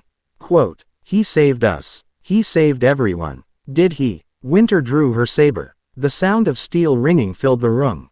Quote, or did he simply clean up a mess he brought to our doorstep? We are under siege, Weiss, because of an alien war we know nothing about. She pointed the blade at Naruto's throat. I need to know, Winter said, her voice trembling with suppressed emotion. Quote, are you our ally, or are you just the bait? I'm the guy standing between you and the end of the world, Naruto said calmly. He didn't back away from the blade. Prove it, Winter snapped. Quote, prove you can control it. Prove you aren't just a ticking bomb. Winter, stand down, Ironwood ordered. No, General, Winter kept her eyes locked on Naruto. Quote, if we are to harbor him in this city, I need to know his limits. I need to know if he is a soldier or a monster. She threw down a gauntlet, literally tossing her white glove at Naruto's feet. Training deck, now, full contact, no holding back. Naruto looked at the glove. He looked at Winter. He saw the fear behind her anger. She felt helpless. She needed to hit something to feel control again. And she needed to know that the big gun they were betting on wouldn't misfire. Naruto sighed. He bent down and picked up the glove. Fine, Naruto said. Quote, but if I win, you buy me dinner. I'm starving. The military training deck was a vast, open hangar reinforced with hard light barriers. The Ace Ops, Team RWBY, and Ironwood stood on the observation balcony. Winter stood at one end, dual-wielding. Her primary saber in her right hand, a parrying dagger in her left. Her glyphs were already spinning behind her, white, blue, and black. Naruto stood at the other end. He had taken off his shredded cloak. He wore just the black tactical pants and the mesh undershirt. The scars on his arms were visible under the harsh lights. Begin, Ironwood announced over the comms. Winter didn't wait. She launched herself forward, using a gravity glyph to accelerate to blur speeds. She was faster than she had been in the courtyard. Desperation made her fast. She slashed. A wave of ice shards erupted from the blade. Naruto sidestepped.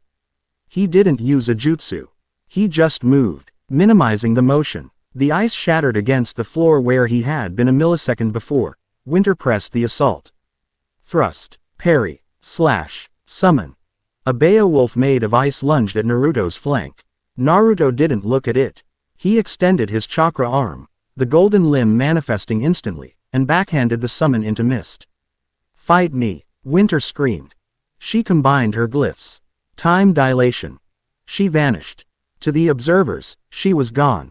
To Naruto, she was moving in slow motion. He tracked her chakra. She was coming for his throat. Naruto ducked. The saber sheared a lock of his blonde hair. He spun, sweeping her legs. Winter anticipated it, jumping off a platform of air, raining down a barrage of fire dust rounds from her sword's mechanism. Naruto raised his hand. Quote, rotation. He didn't spin his whole body like Neji. He just spun the chakra in his palm, creating a small, dense shield of rotating energy. The bullets deflected harmlessly. Winter landed, panting. She W. As throwing everything she had at him. Maiden-level skill, Atlas discipline, pure rage. And he wasn't even sweating. It infuriated her. Why won't you attack? Winter yelled. She stabbed the ground. A massive glyph appeared, covering the entire arena. Quote, summon. Manticore. A giant, winged lion made of ice and spectral energy rose from the floor. It roared, shaking the hangar. Get him. The manticore dove. Naruto looked at the beast. He looked at Winter. Okay. Naruto said. Quote, you want to see a monster. He closed his eyes. The air in the hangar grew heavy. Red chakra began to bubble up from the floorboards. It wasn't the golden light of the sage. It was the heavy, corrosive malice of the 9 tails. Naruto opened his eyes. The pupils were vertical slits. He didn't move his arms. He roared. Roar. A shockwave of pure chakra blasted outward. The manticore didn't even make contact. The sonic force shattered the ice summon instantly. It crumbled into snow. The shockwave hit Winter. She braced herself, digging her heels in. But the force was like a hurricane. She was blown backward, sliding across the metal floor until her back hit the barrier wall.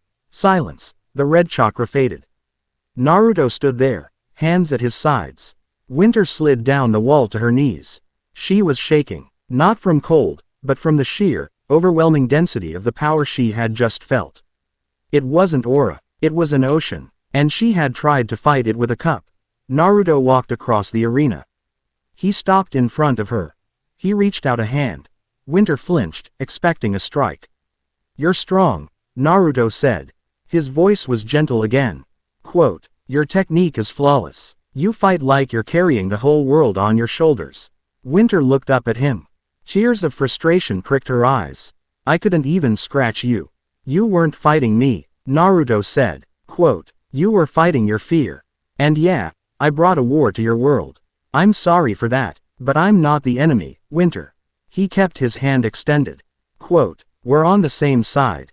I need you. Weiss needs you. This city needs you. Winter looked at the hand. It was scarred, calloused, and missing an arm replaced by the prosthetic. It was a soldier's hand. She holstered her weapon. She took his hand. Naruto pulled her up effortlessly. For a moment, they stood close. Winter could smell the ozone and ash on him. She felt the heat radiating off his body. Next time, Winter whispered. Regaining a shred of her dignity, don't hold back. It's insulting. Naruto chuckled. Quote, if I didn't hold back, Ironwood would make me pay for the repairs. Later that night, the curfew was in full effect. The academy dorms were silent. Naruto sat on the roof of the Atlas Academy, watching the auroras dance overhead. It was cold, colder than he was used to, but the Kurama cloak kept him warm. The door to the roof creaked open. Naruto didn't turn. Quote, you should be sleeping, Weiss. Weiss walked over, wrapping a thick wool coat around herself. She sat down next to him, their legs dangling over the edge of the floating city. I can't sleep, Weiss said. Quote, every time I close my eyes, I see the tower falling. Yeah, Naruto said. Quote, that doesn't go away, you just get used to carrying it. Weiss looked at him. Quote, Winter told me what happened. In the arena, she needed to vent. She respects you, Weiss said. Quote, that's rare. Winter hates everyone. I have a way with cranky people, Naruto smirked. Weiss leaned her head on his shoulder. It was a tentative movement, testing the boundaries. When he didn't pull away, she relaxed. My father. He's going to try to destroy you, Weiss murmured. Quote, he'll use the media. He'll cut funding. He'll turn the council against you. Let him try, Naruto said. I've dealt with old men who think they run the world.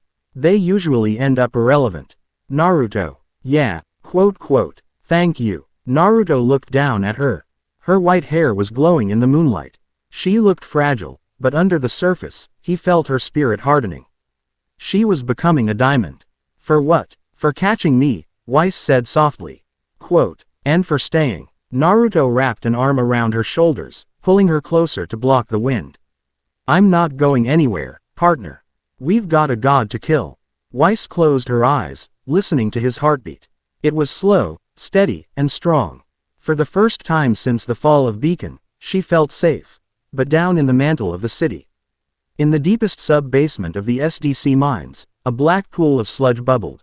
A single, pale hand emerged, clutching a black rod. Ashiki was not dead. And he was hungry. Chapter 6 End.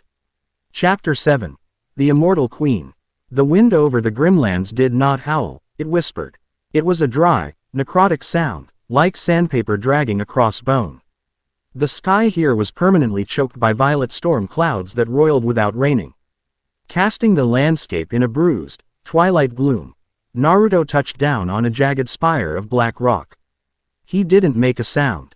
His cloak, repaired but still stained with the dust of Beacon, snapped in the updraft.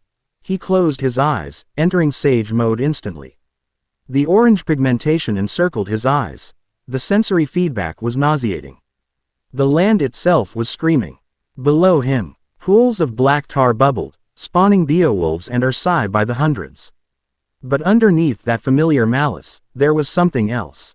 A parasitic, cold frequency that felt like metal teeth chewing on a soul. Found you, Naruto whispered. He didn't bother with stealth. He wasn't here to spy. He was here to knock on the door. He pushed off the spire.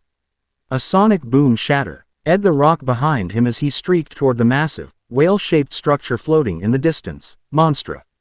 The flying fortress of the Grim Queen. Inside the throne room of Evernight Castle, the air was cold enough to freeze breath. Salem sat on her throne. She was timeless, beautiful in a terrifying way, with skin as white as bone and eyes that burned with corrupted red magic. But today, she did not look like a queen. She looked like a prisoner. Behind the throne, a massive root system made of the black receiver metal had erupted from the floor. It coiled around the back of the chair, its thorns digging into the stone. Two thick cables of the metal snake around Salem's arms, pulsating with a faint, rhythmic glow. My lady, Tyrion Kalos giggled from the shadows. He was perched on a chandelier, his tail twitching. But his tail was no longer flesh. It was a segmented prosthetic of black metal and purple energy. Quote, the intruder is fast. He broke the sound barrier 3 times on approach. Shall I go play? Salem rested her chin on her hand. She looked tired. The black veins on her skin were pulsing in time with the metal cables. Let him come, Tyrion, Salem said. Her voice was a melody of broken glass. Quote, if he is the one Ashiki speaks of, he might be amusing. The heavy double doors of the throne room didn't open. They were blown off their hinges. The massive oak slabs flew across the room, embedding themselves in the far wall. Dust and smoke billowed into the chamber. Naruto walked through the haze. He didn't have a weapon drawn. He walked with the casual confidence of a man entering a convenience store. Not the lair of an immortal demon witch. He stopped in the center of the room. He looked at Tyrion. He looked at the grim guards. Finally, he looked at Salem. His eyes narrowed as he saw the metal cables. So, Naruto said, his voice echoing in the vast hall. Quote, you're the boogeyman everyone is afraid of. You look stuck, Tyrion hissed, dropping from the ceiling. He landed in a crouch between Naruto and the throne. Quote, mind your tongue, boy. You stand before the goddess of Remnant. Goddess, Naruto scoffed. He pointed a finger at the cables attached to Salem's throne. Quote, she looks more like a battery. The air pressure in the room dropped. Salem stood up. As she did, the cables extended, allowing her movement but tethering her to the throne. You were observant, Salem said. She descended the steps, her movements graceful but heavy. Quote, you are the Jinchuriki, the vessel of the 9 tails. Ashiki desires your heart. He can get in line, Naruto said. Quote, but I'm not here for him right now. I'm here to ask you a question. Ask, Salem said, raising a hand. Magic gathered in her palm, a swirling vortex of fire and ice. You're immortal, right? Naruto asked, ignoring the magic. Quote, you can't die. You've lived for thousands of years. You've seen civilizations rise and fall. I have. Salem smiled thinly. Quote, and I will see yours burn. Then why? Naruto asked, his blue eyes piercing hers. Are you letting a space parasite treat you like a juice box? The smile vanished from Salem's face. Tyrion, she whispered. Quote, kill him. Tyrion moved. He was faster than any huntsman Naruto had fought. The black metal tail whipped forward like a railgun shot. Naruto sidestepped. Frog Kumite. He didn't just dodge, he moved his body into the negative space of the attack. He grabbed Tyrion's tail as it passed. New toy? Naruto asked. He channeled nature energy into his grip. The metal sizzled. Tyrion shrieked, spinning in the air to slash at Naruto's throat with his wrist blades. His eyes were wide, manic, and glowing with the same purple rim as the Rinnegan. Controlled, Naruto realized. He's a puppet too. Naruto ducked the slash and palm thrusted Tyrion's chest. Rasengan. The sphere of spiraling chakra slammed into Tyrion. But instead of sending him flying, the energy dissipated. The black metal fused into Tyrion's chest absorbed the jutsu. Tyrion laughed, a wet, gurgling sound. Quote, Lord Ashiki's gifts are absolute. Your chakra is useless. He kicked Naruto back. Naruto skid across the floor. Quote, absorbs ninjutsu. Right. Annoying. Salem didn't wait. She thrust her hand forward. A beam of pure magic. Not chakra, but raw, chaotic elemental force, erupted toward him. Naruto recognized the difference instantly. Chakra was molded energy. This was raw creation power. The Preta path couldn't absorb this easily, and neither could he. He clapped his hands. Earth style. Mud wall. A massive slab of rock rose from the floor. The magic beam hit it, vaporizing the stone instantly. The heat was intense enough to singe Naruto's eyebrows as he rolled away. You are strong, Salem noted, floating into the air. The cables trailed behind her like the strings of a marionette. Quote, but you are mortal. You tire. I do not. She waved her hand. The floor turned into a pool of grim arms, grasping at Naruto's ankles. Naruto leapt, sticking to the ceiling. Kurama. Strategy. She's a tank, Naruto. And that scorpion guy is a distraction. The real problem is the drain. Look at her aura. It's not refilling. Naruto looked. With his sage eyes, he saw it. Salem's magic was vast, oceanic. But every time she used it, the metal cables on the throne pulsed, sucking a portion of it back into the ground. Into the roots. Ashiki wasn't just hiding. He was feeding on her infinite magic to cultivate something. A god tree. She's not the enemy, Naruto realized. Quote, she's the livestock. He dropped from the ceiling, entering Biju mode version 2, the dark red, skeletal chakra cloak. It was dense, physical. He bypassed Tyrion, moving so fast the scorpion faunus couldn't track him. He appeared in front of Salem. She widened her eyes, summoning a shield of hard light. Naruto didn't attack her. He attacked the cables. He formed a chakra blade, yellow, wind-infused, sharp enough to cut atoms. Sever. He slashed the metal cables connecting Salem to the throne. Clang. The sound was deafening. The blade bit deep, halfway through the black metal. Sparks of white chakra and purple void energy sprayed out. What are you doing? Salem screamed. For the first time, she sounded panicked. Not for herself, but for the backlash. Setting you free, Grandma. Naruto grunted, pushing more chakra into the blade. The cable snapped. The reaction was instantaneous. A shockwave of purple energy. Y blasted outward from the severed connection. Naruto was thrown back. Salem fell from the air, crashing onto the stone floor. Silence returned to the hall. The roots behind the throne writhed like wounded snakes, spewing black fluid. Salem lay on the floor. She gasped, clutching her chest. For the first time in centuries, her magic wasn't being siphoned. It flooded back into her veins, violent and uncontrolled. Her eyes glowed blindingly white. The silence. Salem whispered. Quote, the voice, it's gone. Naruto stood up, dusting off his cloak. Tyrion was cowering in the corner, clutching his head as the connection to Ashiki wavered. He was inside your head, wasn't he? Naruto asked, walking toward Salem. He stopped a few feet away. Quote, using your hate to steer you. Using your magic to feed himself. Salem looked up. Her face was contorted with a mix of rage and confusion. Quote, Why? Because I know a thing or two about being locked up, Naruto said. Quote, and because if he drains you dry, he gets strong enough to destroy my planet too. Quote, Salem stood up. The air around her began to vibrate. The grim in the room cowered. This was the true queen.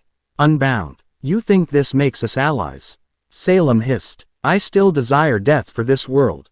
I still desire the end of the gods. Good. Naruto grinned. Quote, because that guy, Ashiki, he's a god, a self-proclaimed one, anyway. Naruto turned his back on her. It was a gamble, a massive disrespect. I'm going to kill him, Naruto said over his shoulder. Quote, if you want to sit here and be a battery, go ahead and plug yourself back in. If you want revenge, stay out of my way. Your arrogance is staggering, Salem said, power gathering in her hands again. It's not arrogance, Naruto said, glancing back with a fox-like grin. Quote, it's my ninja way. Suddenly, the ground shook. The roots behind the throne screamed. They didn't regenerate. They erupted. A hologram, a spectral projection of Ashiki Otsutsuki, appeared over the broken throne. He looked annoyed. Insolent, Ashiki's voice boomed. Quote, you damage my harvesting tool. Come down here and say that to my face, Naruto challenged.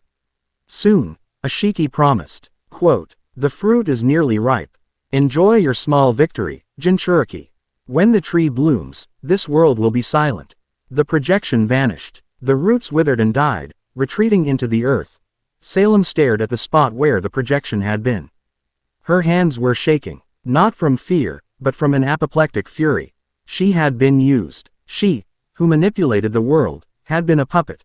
She looked at Naruto. Go, Salem commanded softly. What? Leave my domain, Salem said. She sat back down on her throne, though she didn't touch the broken cables. Quote, before I remember that I am supposed to kill you. Naruto nodded. He knew when a point had been made. Tyrion, Salem said, her voice icy. The scorpion faunus looked up, terrified. Mistress, get that filth out of your body, she pointed at his metal tail. Quote, or I will rip it out myself. Naruto didn't stay for the surgery. He walked to the balcony. He looked back one last time. Hey, Naruto called out. Salem didn't look at him. You're not a monster, Naruto said. Quote, you're just a woman who had a really bad day that lasted a million years. He leapt off the balcony, the wind catching his cloak. Atlas Academy, General Ironwood's office. It was midnight when Naruto returned. He didn't use the door. He came in through the window, smelling of sulfur and ozone. Ironwood jumped, drawing his revolver. Winter, who was reviewing files on the couch, was on her feet instantly, saber drawn. Easy, Naruto said, raising his hands. Quote, it's me. You disappeared for 24 hours. Ironwood barked, holstering his gun. Quote, where were you? We have reports of seismic anomalies in the Grimlands. Yeah, that was me. Naruto walked over to the pitcher of water on the desk and drank straight from it. You went to the Grimlands? Winter asked, her eyes wide. Quote, alone. That is suicide. It was a diplomatic mission. Naruto wiped his mouth. You negotiated with Grim. Ironwood looked skeptical. I negotiated with Salem, Naruto corrected. The silence in the room was absolute. You spoke to her.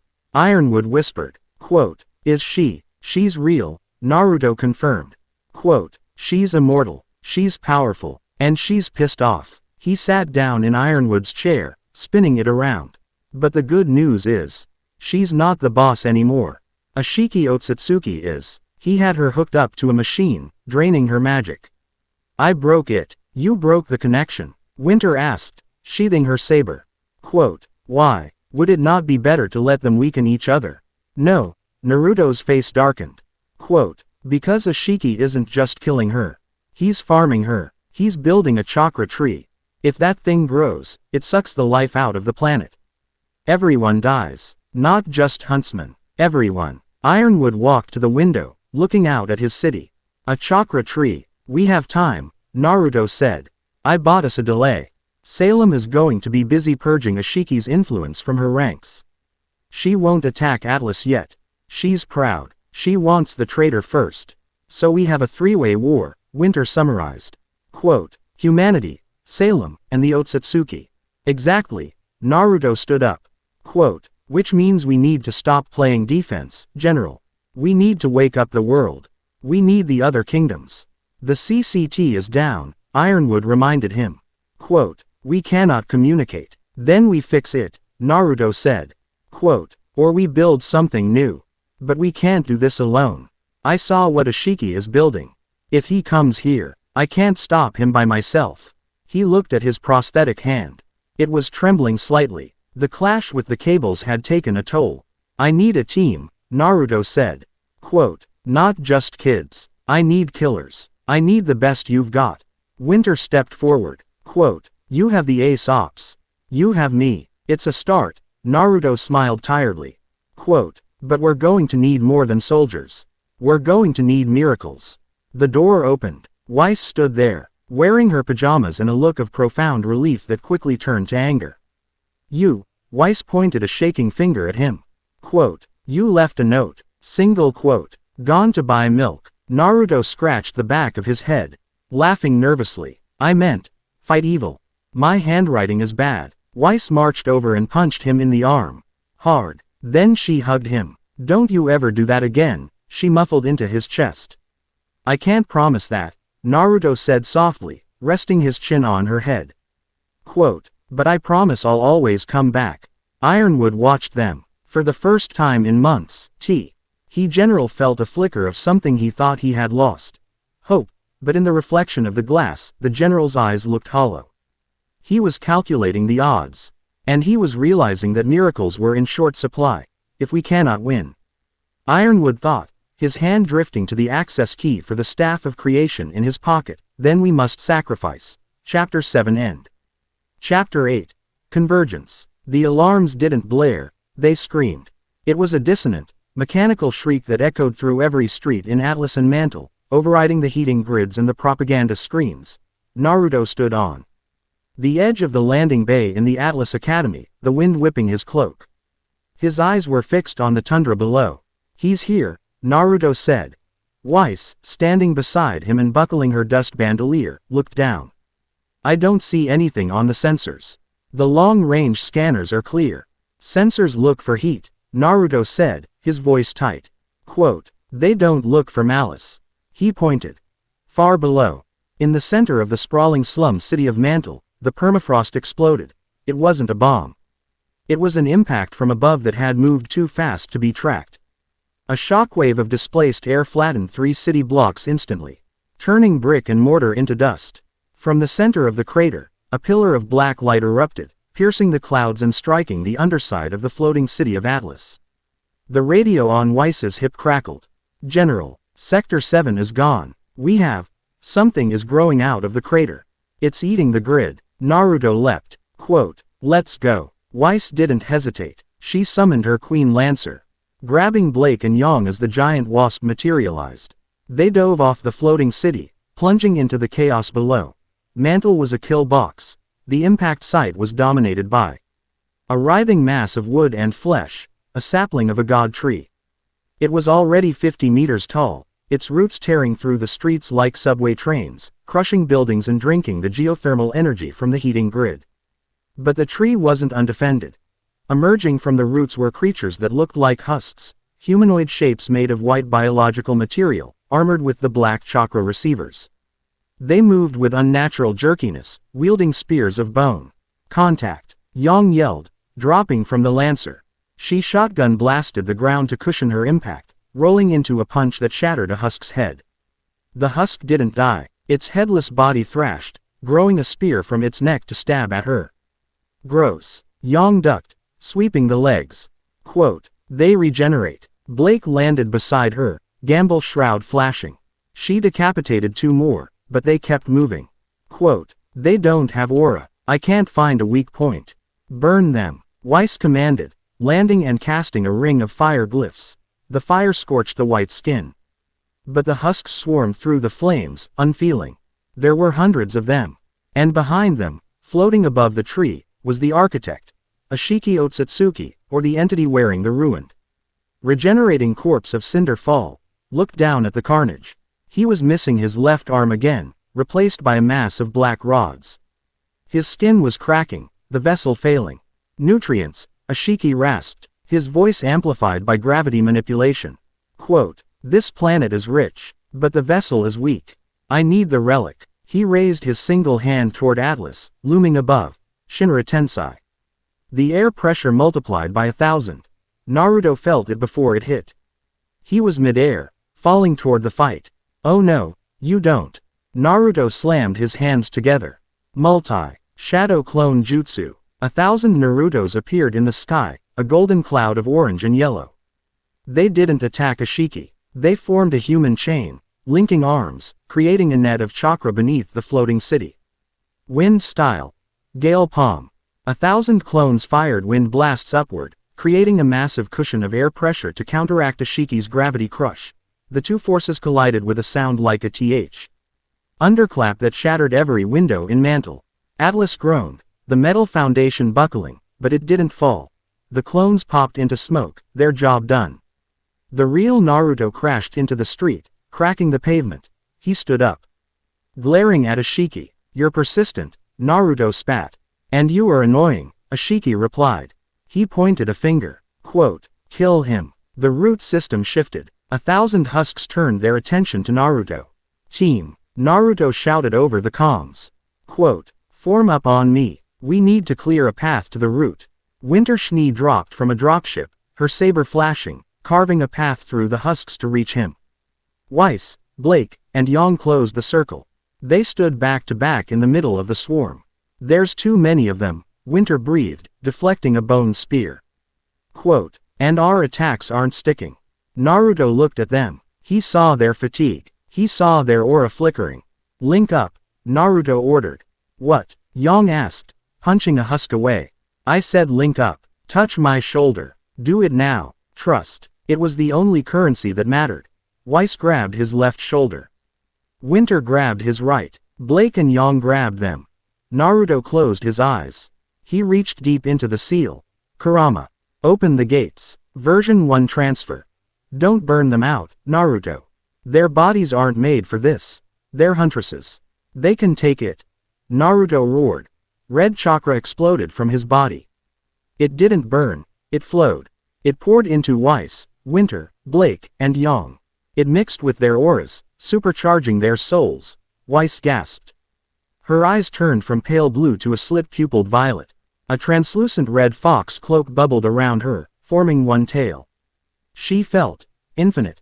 Winter felt her fatigue vanish, replaced by a raw, predatory aggression. "What is this?" Blake whispered, looking at her hands. Her shadows were no longer just visual tricks, they were solid, writhing with mass. "This is the 9 tails," Naruto grinned, his canines extending. Quote, "Don't get used to it. It's alone. Now, show me what you can do." Quote, the husks charged. Weiss, speed, Naruto commanded. Weiss spun Mertenaster. The red chakra infused her time dilation glyph. It turned from gold to blood red. She moved. She didn't just blur. She vanished. To the husks, she was a red lightning bolt. She struck 50 targets in the span of a single heartbeat. Slash, slash, slash. The husks didn't just break. They were atomized by the friction of her speed. Winter. Heavy artillery. Winter stabbed the ground. Her summoning glyph erupted, fueled by the tailed beast chakra. She didn't summon a Beowulf. She summoned a Leviathan. A massive, spectral sea dragon made of ice and red chakra erupted from the pavement, crushing a city block's worth of husks in its jaws. Yang. Break the line. Yang slammed her fists together. The red cloak formed giant chakra arms over her own. "I love this." Yang laughed. She punched the air. The kinetic force, amplified by Kurama's power, created a vacuum cannon. A tunnel of pure force blasted through the army, clearing a straight line to the god tree. "Blake, watch our 6. Blake jumped. She didn't make one clone. She made 100. A legion of solid shadow clones, each wearing a red cloak, formed a perimeter wall, holding back the tide. Naruto stood in the center, the conductor of this symphony of violence. "Let's go gardening," Naruto growled. They charged down the path Yang had cleared. The harem moved as a single unit, a blender of elemental destruction. Ashiki watched them come. He didn't look worried. He looked disappointed. Borrowing power, Ashiki sneered. Quote, how human. He floated down, landing in front of the massive trunk of the sapling. He held out his hand. A black rod grew from his palm, transforming into a long staff. Winter, Weiss, flank him. Naruto ordered. Quote, Yang, hit him high. I'll take the center. They executed the maneuver perfectly. Weiss froze time on the left flank. Winter summoned a flock of Nevermore to dive from the right. Yang launched herself into the air for a meteor smash. Ashiki didn't move his feet. He looked at Weiss. His left eye rippled. Sukuna Hikona. Shrinking jutsu. Weiss's rapier, Murtanaster, suddenly shrank to the size of a toothpick. She stumbled, her balance thrown. Ashiki backhanded her with the staff. The red cloak absorbed the impact, but she was still sent flying through a brick wall. He looked at Winter's summons. He raised his hand. Absorption. The ice birds turned into water vapor instantly. He looked at Yang. Shinra Tensai. Gravity smashed Yang into the ground before she could land the punch. She coughed blood, the red cloak flickering. Don't ignore me. Naruto was there. He had a Rasengan in each hand. Big ball Rasengan. He slammed them into Ashiki's chest. Ashiki caught Naruto's wrists. The impact cracked the ground. But Ashiki didn't budge. He looked Naruto in the eye. You possess the fox, Ashiki said calmly. Quote, but you lack the eye.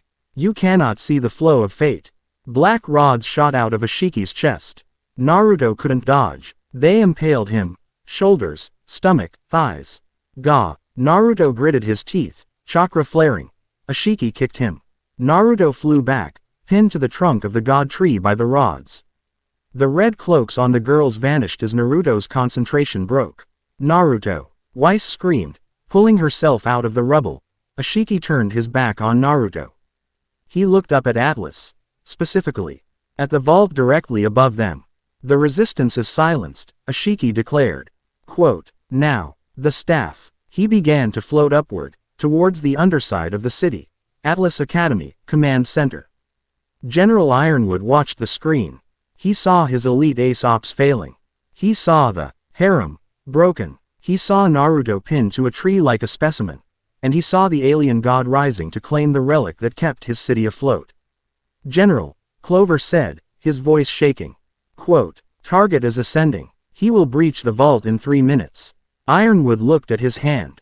It was metal, cold, unfeeling. If he takes the staff, Ironwood said, Atlas falls. Literally. It crushes mantle. Everyone dies. Sir. But if we use the staff, Ironwood muttered. Quote, we can move Atlas higher, into the atmosphere, where he cannot reach. Sir, that would mean abandoning mantle, Clover warned.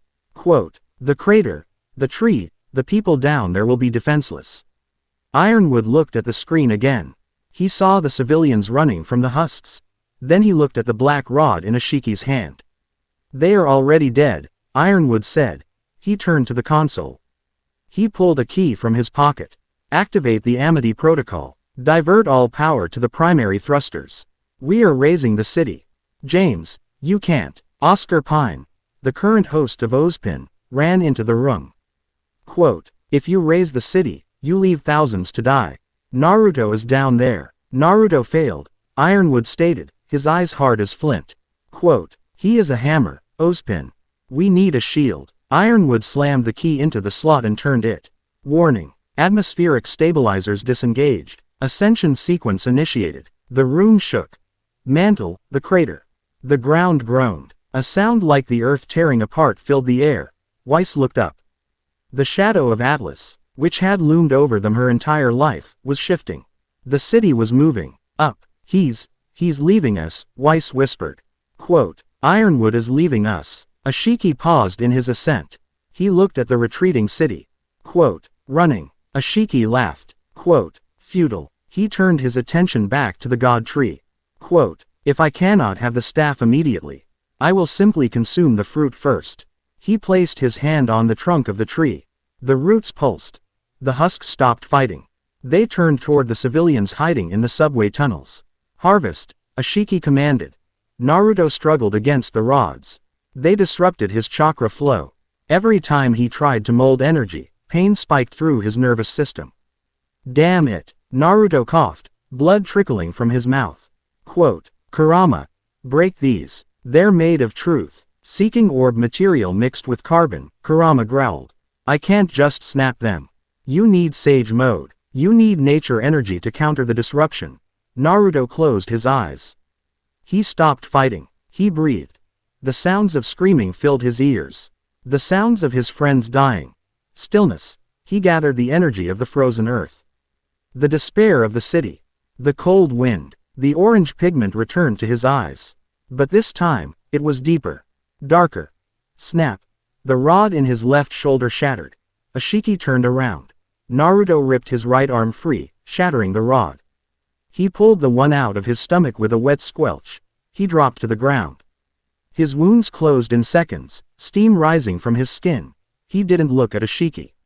He looked at Weiss. Weiss, Naruto said. His voice was quiet, terrifyingly quiet. Naruto. She stepped back. The air around him was vibrating. Get Winter. Get the others. Get to the transport ships. What are you going to do? Naruto looked up at the retreating city of Atlas, and then at the alien god standing before him. He clasped his hands together. Ironwood abandoned this city, Naruto said. Quote, so I'm going to become its new landlord. He bit his thumb. Summoning jutsu. Impure world reincarnation. No. Too messy. Naruto grinned. A savage, feral grin. Hey, Ashiki, you like trees. Naruto slammed his palms onto the roots of the god tree. Wood style. Deep forest emergence. It wasn't his natural affinity. But with the Hashirama cells in his prosthetic arm and the universal understanding of six paths senjutsu, he forced the world to obey. The ground erupted. But not with the black, dead wood of the god tree. Massive, healthy oaks and pines exploded from the concrete, tangling with the god tree's roots. They wrapped around the husks, crushing them. They surged upward, creating a canopy that shielded the civilians. Naruto was hijacking Ashiki's garden. Wood release. Ashiki's eyes narrowed. Quote, you were full of surprises. I'm just getting started, Naruto panted. The strain was immense. He looked at his team, his harem. They were battered, bloody, but alive. Go, Naruto roared. Quote, save the people, I'll hold him here. Weiss looked at him. She wanted to stay, but she saw the look in his eyes. He wasn't asking. Come on. Weiss grabbed Yang. Quote, we have to move the civilians to the forest. The trees will protect them. As they ran, Weiss looked back one last time. Naruto stood alone against the god, surrounded by a forest that shouldn't exist, under a sky that was falling apart. He raised his fists. Round 2. You pale freak. Chapter 8 end. Chapter 9. Six Paths of Remnant. The sky over Mantle wasn't just dark, it was empty. The clouds had been vaporized by the initial clash of chakra, leaving a stark, terrifying view of the cosmos. Naruto stood on the highest branch of his summoned forest. His breathing was heavy, the steam of regeneration rising from his shoulders. Below him, the civilians of Mantle huddled in the roots, shielded from the husks by the living wood. Above him, Ashiki Otsutsuki hovered. He was a speck against the stars, but his presence was heavier than the floating city of Atlas, which was now a distant silhouette retreating into the upper atmosphere. You persist. Ashiki's voice didn't come from the air, it vibrated in Naruto's skull. Quote, you protect this hive of insects. Why? They abandoned you. They didn't abandon me, Naruto said, his voice low. He unclenched his fists. Quote, one scared man ran away. The rest, they're right here. He pointed down. Weiss, Winter, Blake, and Yang stood at the base of the tree. They weren't running. They were holding the line against the remaining husks, protecting the people Ironwood had left behind. And I'm not going to let you touch them. Ashiki sighed. The sound was like a tectonic plate shifting. Then I will remove the board entirely. Ashiki flew higher. He ascended past the floating city of Atlas, past the dust cloud, entering the thin air of the stratosphere. He raised both hands toward the shattered moon of Remnant. The purple Rinnegan in his left eye spun wildly. Shibaku Tensai. Moonfall. It started as a vibration. Then, the light changed. Naruto looked up. His eyes widened. A massive fragment of the broken moon, a jagged rock the size of a continent, began to descend. It glowed with the friction of atmospheric entry, turning the night sky into a blinding sheet of fire. "He's dropping a meteor," Weiss whispered, her sword slipping from her hand. Quote, "He's going to wipe out the kingdom." Winter stared up, her face pale. Quote, "That's not a meteor. That's an extinction event." Naruto looked at the falling star. He looked at the city of Atlas, which would be crushed first. He looked at Mantle. He closed his eyes. "Kurama," Naruto said calmly. Quote, "It's time." "You sure, kid? That vessel of his is breaking down. We just need to outlast him. If that rock hits, there won't be anything left to outlast. We have to vaporize it. Vaporize a moon fragment." Kurama chuckled, a low rumble of pure power. "That brings back memories. All right, let's show this alien trash what a real tailed beast looks like." Naruto opened his eyes. The vertical pupil crossed. The pigmentation spread, but it didn't stop at orange. A golden light ignited in his chest. It didn't explode outward, it imploded, becoming dense, heavy, and divine. His skin began to glow with the brilliance of a small sun. His cloak transformed, becoming a trench coat of pure white energy, adorned with 9 black Magatama markings on the back. 9 black orbs, truth. Seeking balls, manifested behind him, floating in a perfect halo. 6 paths sage mode. Naruto kicked off the branch. The tree he had been standing on disintegrated from the sheer force of his launch. He didn't fly, he teleported. He was a golden streak of light ascending into the heavens, chasing the god, the stratosphere. The air was thin here, freezing and silent. Ashiki watched the moon fragment descend. He smiled. Beautiful. The silence of a golden flash blinded him. Naruto appeared directly in front of Ashiki. He didn't say a word. He swung his truth-seeking staff. Ashiki raised a black rod to block. Crack. The black rod shattered. Ashiki's eyes widened. The staff connected with Ashiki's ribs. The impact shockwave cleared the cloud layer for 1,000 miles. Ashiki was launched sideways, skipping off the atmosphere like a stone on water. He righted himself, wiping black blood from his mouth. 6 paths senjutsu, Ashiki snarled. Quote, "So you were holding back. I was saving it for the main event," Naruto said. He floated there, the golden cloak rippling in the vacuum. Quote, "Get away from my planet." Naruto raised his hand. One of the truth-seeking orbs flew into his palm, shaping itself into a shuriken. But he added something else. Lava style, magnet style, wind style. The shuriken grew. It changed colors, swirling with the fundamental elements of the world. Sage art. Super-tailed beast Rasenshuriken. He threw it. Ashiki didn't try to absorb it. He knew better. That wasn't just chakra, it was nature itself. Ashiki shrank. Sukunahikona.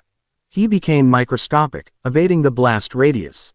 The Rasenshuriken detonated in the distance, creating a second sun that lit up the entire northern hemisphere of Remnant. "Small won't save you," Naruto said. His sensory perception was absolute. He could feel Ashiki's soul. Naruto vanished. He reappeared, punching empty space. His fist connected with the microscopic Ashiki, forcing the god to resize instantly to absorb the blow. They clashed. It was a battle of gods. They moved faster than light, trading thousands of blows per second. Each impact created auroras of green and violet light in the sky. To the people on the ground, it looked like the heavens were warring. But the moon fragment was still falling. Ashiki caught Naruto's fist. Quote, "You fight well, but look down." Naruto looked. The massive rock was seconds away from crushing Atlas. The heat shield of the floating city was already buckling. "You can fight me," Ashiki taunted. Quote, "Or you can save them. You cannot do both." Naruto looked at the city. He felt Ironwood's terror inside the command center. He felt the thousands of heartbeats. He looked back at Ashiki. "Watch me." Naruto broke the grapple. He turned his back on Ashiki and flew toward the meteor. "Fool!" Ashiki screamed. He summoned massive black cubes, raining them down on Naruto's back. Naruto didn't dodge. He let the truth-seeking orbs form a shield behind him, deflecting the cubes. He focused solely on the falling rock. Kurama, avatar, on it. Quote, gold chakra exploded. It expanded, massive and solid. In the sky above Atlas, a giant golden fox with 9 tails materialized. It was the size of a mountain range. The fox avatar flew up, catching the meteor with its hands. Boom! The impact shook the planet. The fox groaned, its feet manifested chakra, bracing against the air itself. The heat was intense enough to melt steel, but the chakra held. Naruto, floating inside the avatar's head, gritted his teeth. Quote, "Heavier than I thought." Ashiki laughed. He flew above the fox. A stationary target. Ashiki summoned a spear of black energy. He aimed it right at the fox's head. Die. He threw it. Naruto couldn't move. If he let go, Atlas died. If he held on, the spear would kill him. Suddenly, a glyph appeared in space. It was white, delicate, and defiant. A massive sword made of ice, hundreds of meters long, shot out of the thin air, intercepting the black spear. Shatter. The ice sword broke instantly, but it deflected the spear just enough. It grazed the fox's shoulder instead of piercing the skull. Naruto blinked. Quote, "What?" He looked down. Far below, on the surface of the retreating city of Atlas, standing on the very edge of the frantic evacuation zone, was Weiss Schnee. She was glowing. She was surrounded by the red chakra cloak he had given her, but she was pushing it to the limit. She was holding Murtanaster up, screaming, channeling every ounce of her aura and the tailed beast chakra into a summoning glyph that reached the stratosphere. "Don't you dare die." Weiss's voice crackled over the faint connection of their linked chakra. Naruto grinned. "Thanks, partner." He turned his attention back to the meteor. "All right, no more holding back." The fox avatar opened its mouth. Positive black chakra. Negative white chakra. Ratio 8:2. A ball of dense, horrifying energy formed. Tailed beast bomb. But Naruto didn't fire it at Ashiki. He fired it into the meteor. HAAAAA. The beam drilled into the core of the moon fragment. Detonate. The tailed beast bomb exploded inside the rock. The meteor didn't break into chunks, it was vaporized. A massive cloud of dust and harmless gravel rained down on the shields of Atlas, rattling the city but not destroying it. The threat was gone. Naruto dropped the avatar. He was panting. That had taken a lot. He turned to Ashiki. Ashiki was hovering there, staring at the dust cloud. His left arm, the cinder vessel, was crumbling. The stress of the battle and the high-level jutsus were causing the body to reject the soul. "Impossible," Ashiki whispered. "A mere human, and a fractured vessel." "You're done," Naruto said. He floated closer. The golden glow was fading, flickering. Quote, "Your vessel is cooked. You have no chakra left. And I'm really annoyed." Ashiki looked at Naruto. He looked at the planet below. He snarled. "If I cannot harvest this world, I will shatter it." Ashiki began to swell. He was gathering the last of his energy for a self-destruct sequence. A suicide explosion that would take out the continent. "Not happening," Naruto said. He appeared in front of Ashiki. He placed his prosthetic hand, the one with the Hashirama cells, the one with the sun seal, on Ashiki's chest. Magnet style. Sealing jutsu. Gold markings spread from Naruto's hand, crawling over Ashiki's crumbling body like vines. "This is for the girl you killed to get that body," Naruto said. Quote, "And for the world you tried to eat." Sage art. Gate of the Great God. Red torii gates materialized from the sky, slamming down onto Ashiki, pinning his arms, his legs, his neck. Ashiki screamed as the gates locked his chakra. "I am a god. I am your history," Naruto said. He wound up his right fist. All 9 truth seeking orbs dissolved, flowing into his knuckles, forming a coating of pure existence erasing matter. Uzume punch. He struck Ashiki in the center of the chest. The impact didn't send Ashiki flying. It drove the force through him. The vessel shattered. Cinder's body disintegrated into ash. The spirit of Ashiki, a horned, spectral ghost, was ripped out. The golden seal expanded, wrapping around the spirit.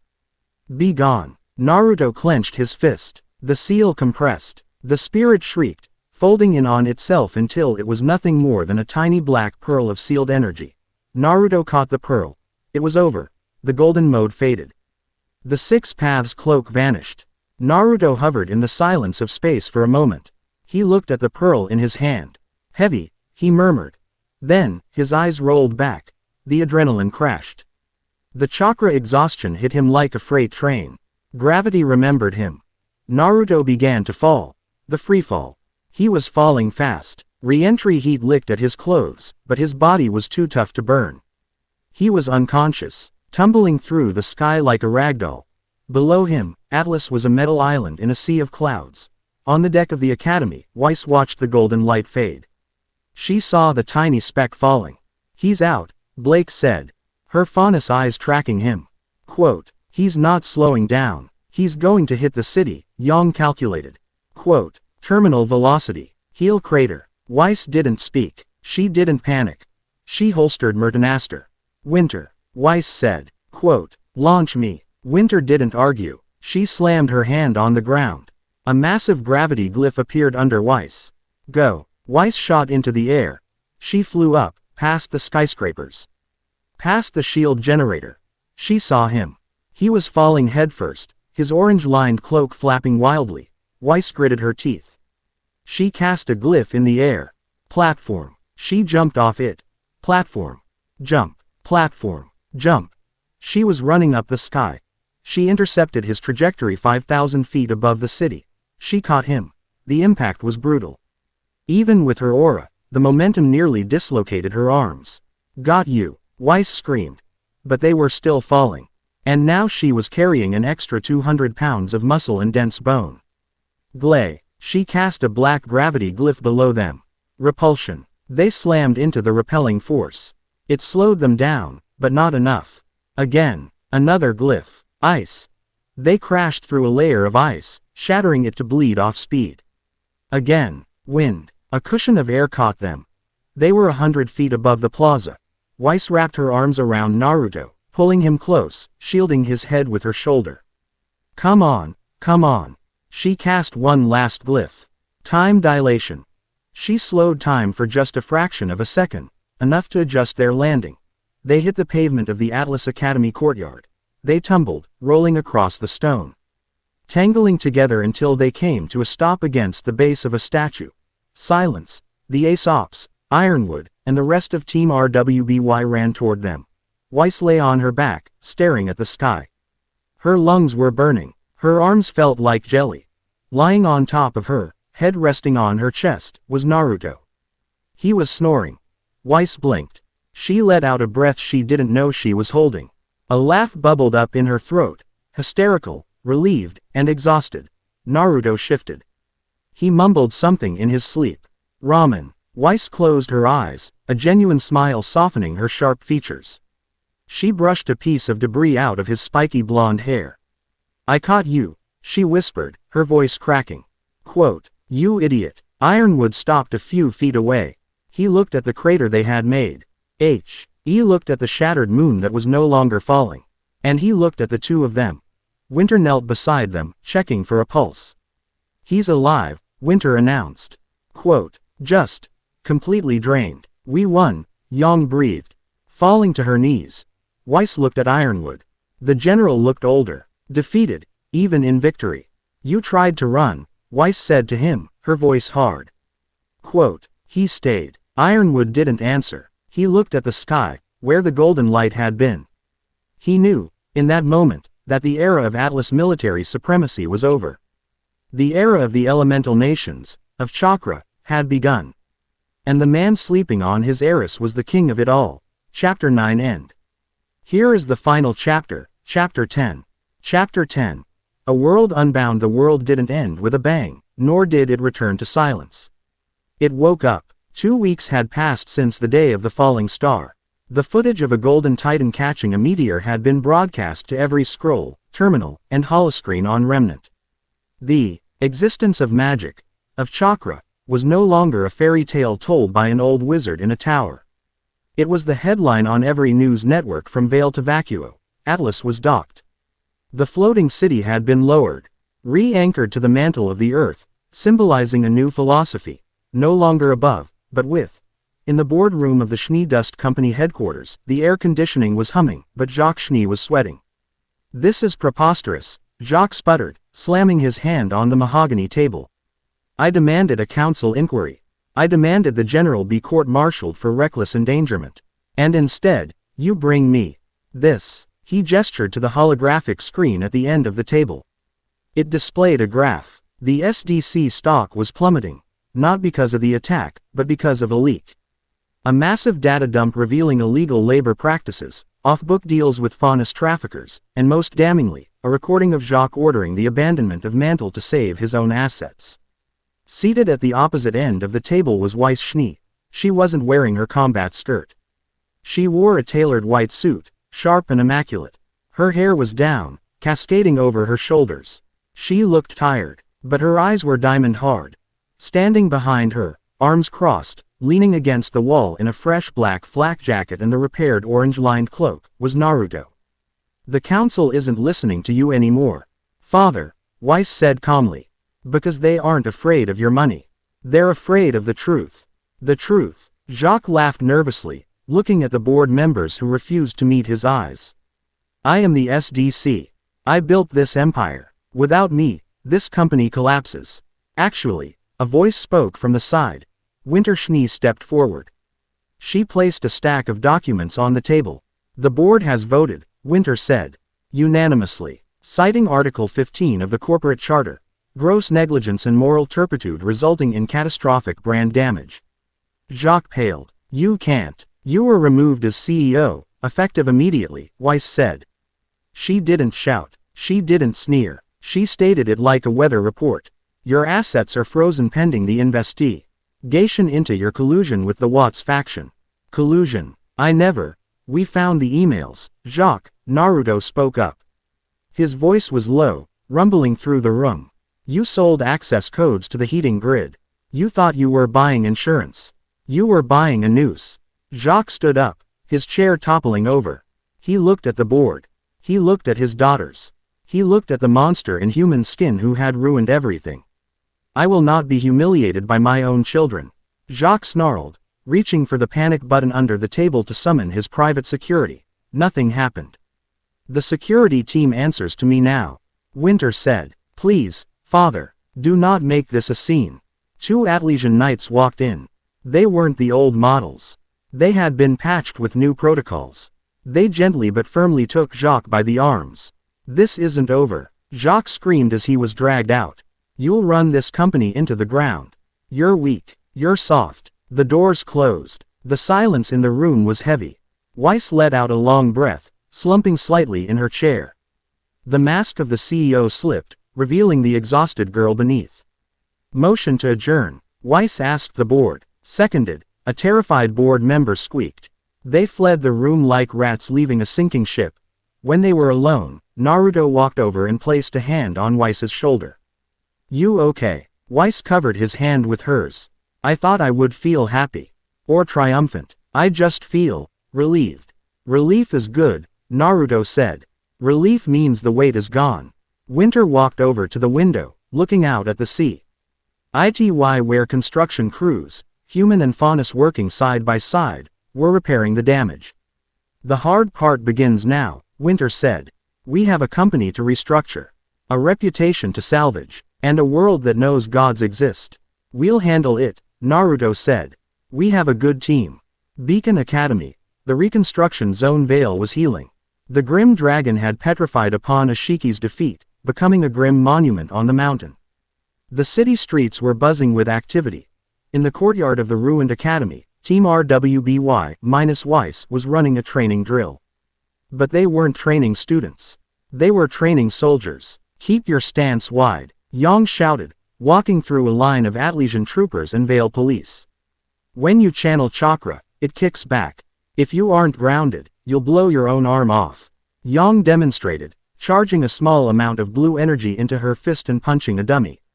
The wood exploded. See, easy. Blake was off to the side, teaching sensory techniques to a group of Faunus.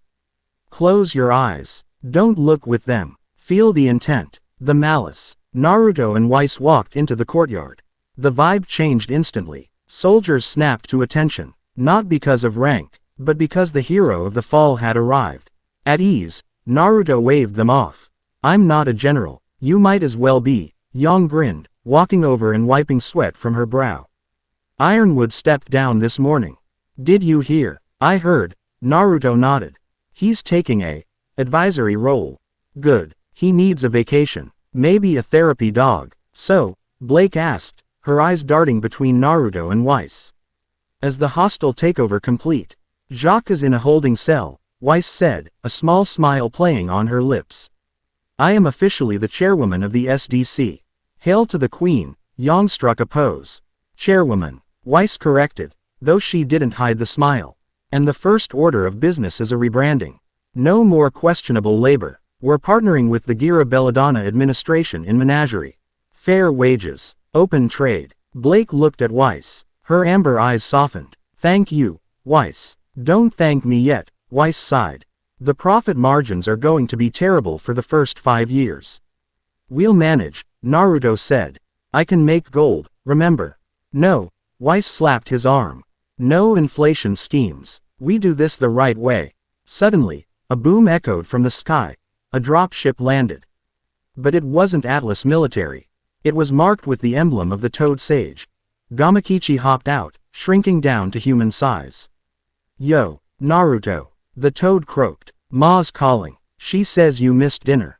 Again. Naruto paled. Crap, I forgot the time difference. The team laughed. It was a normal sound.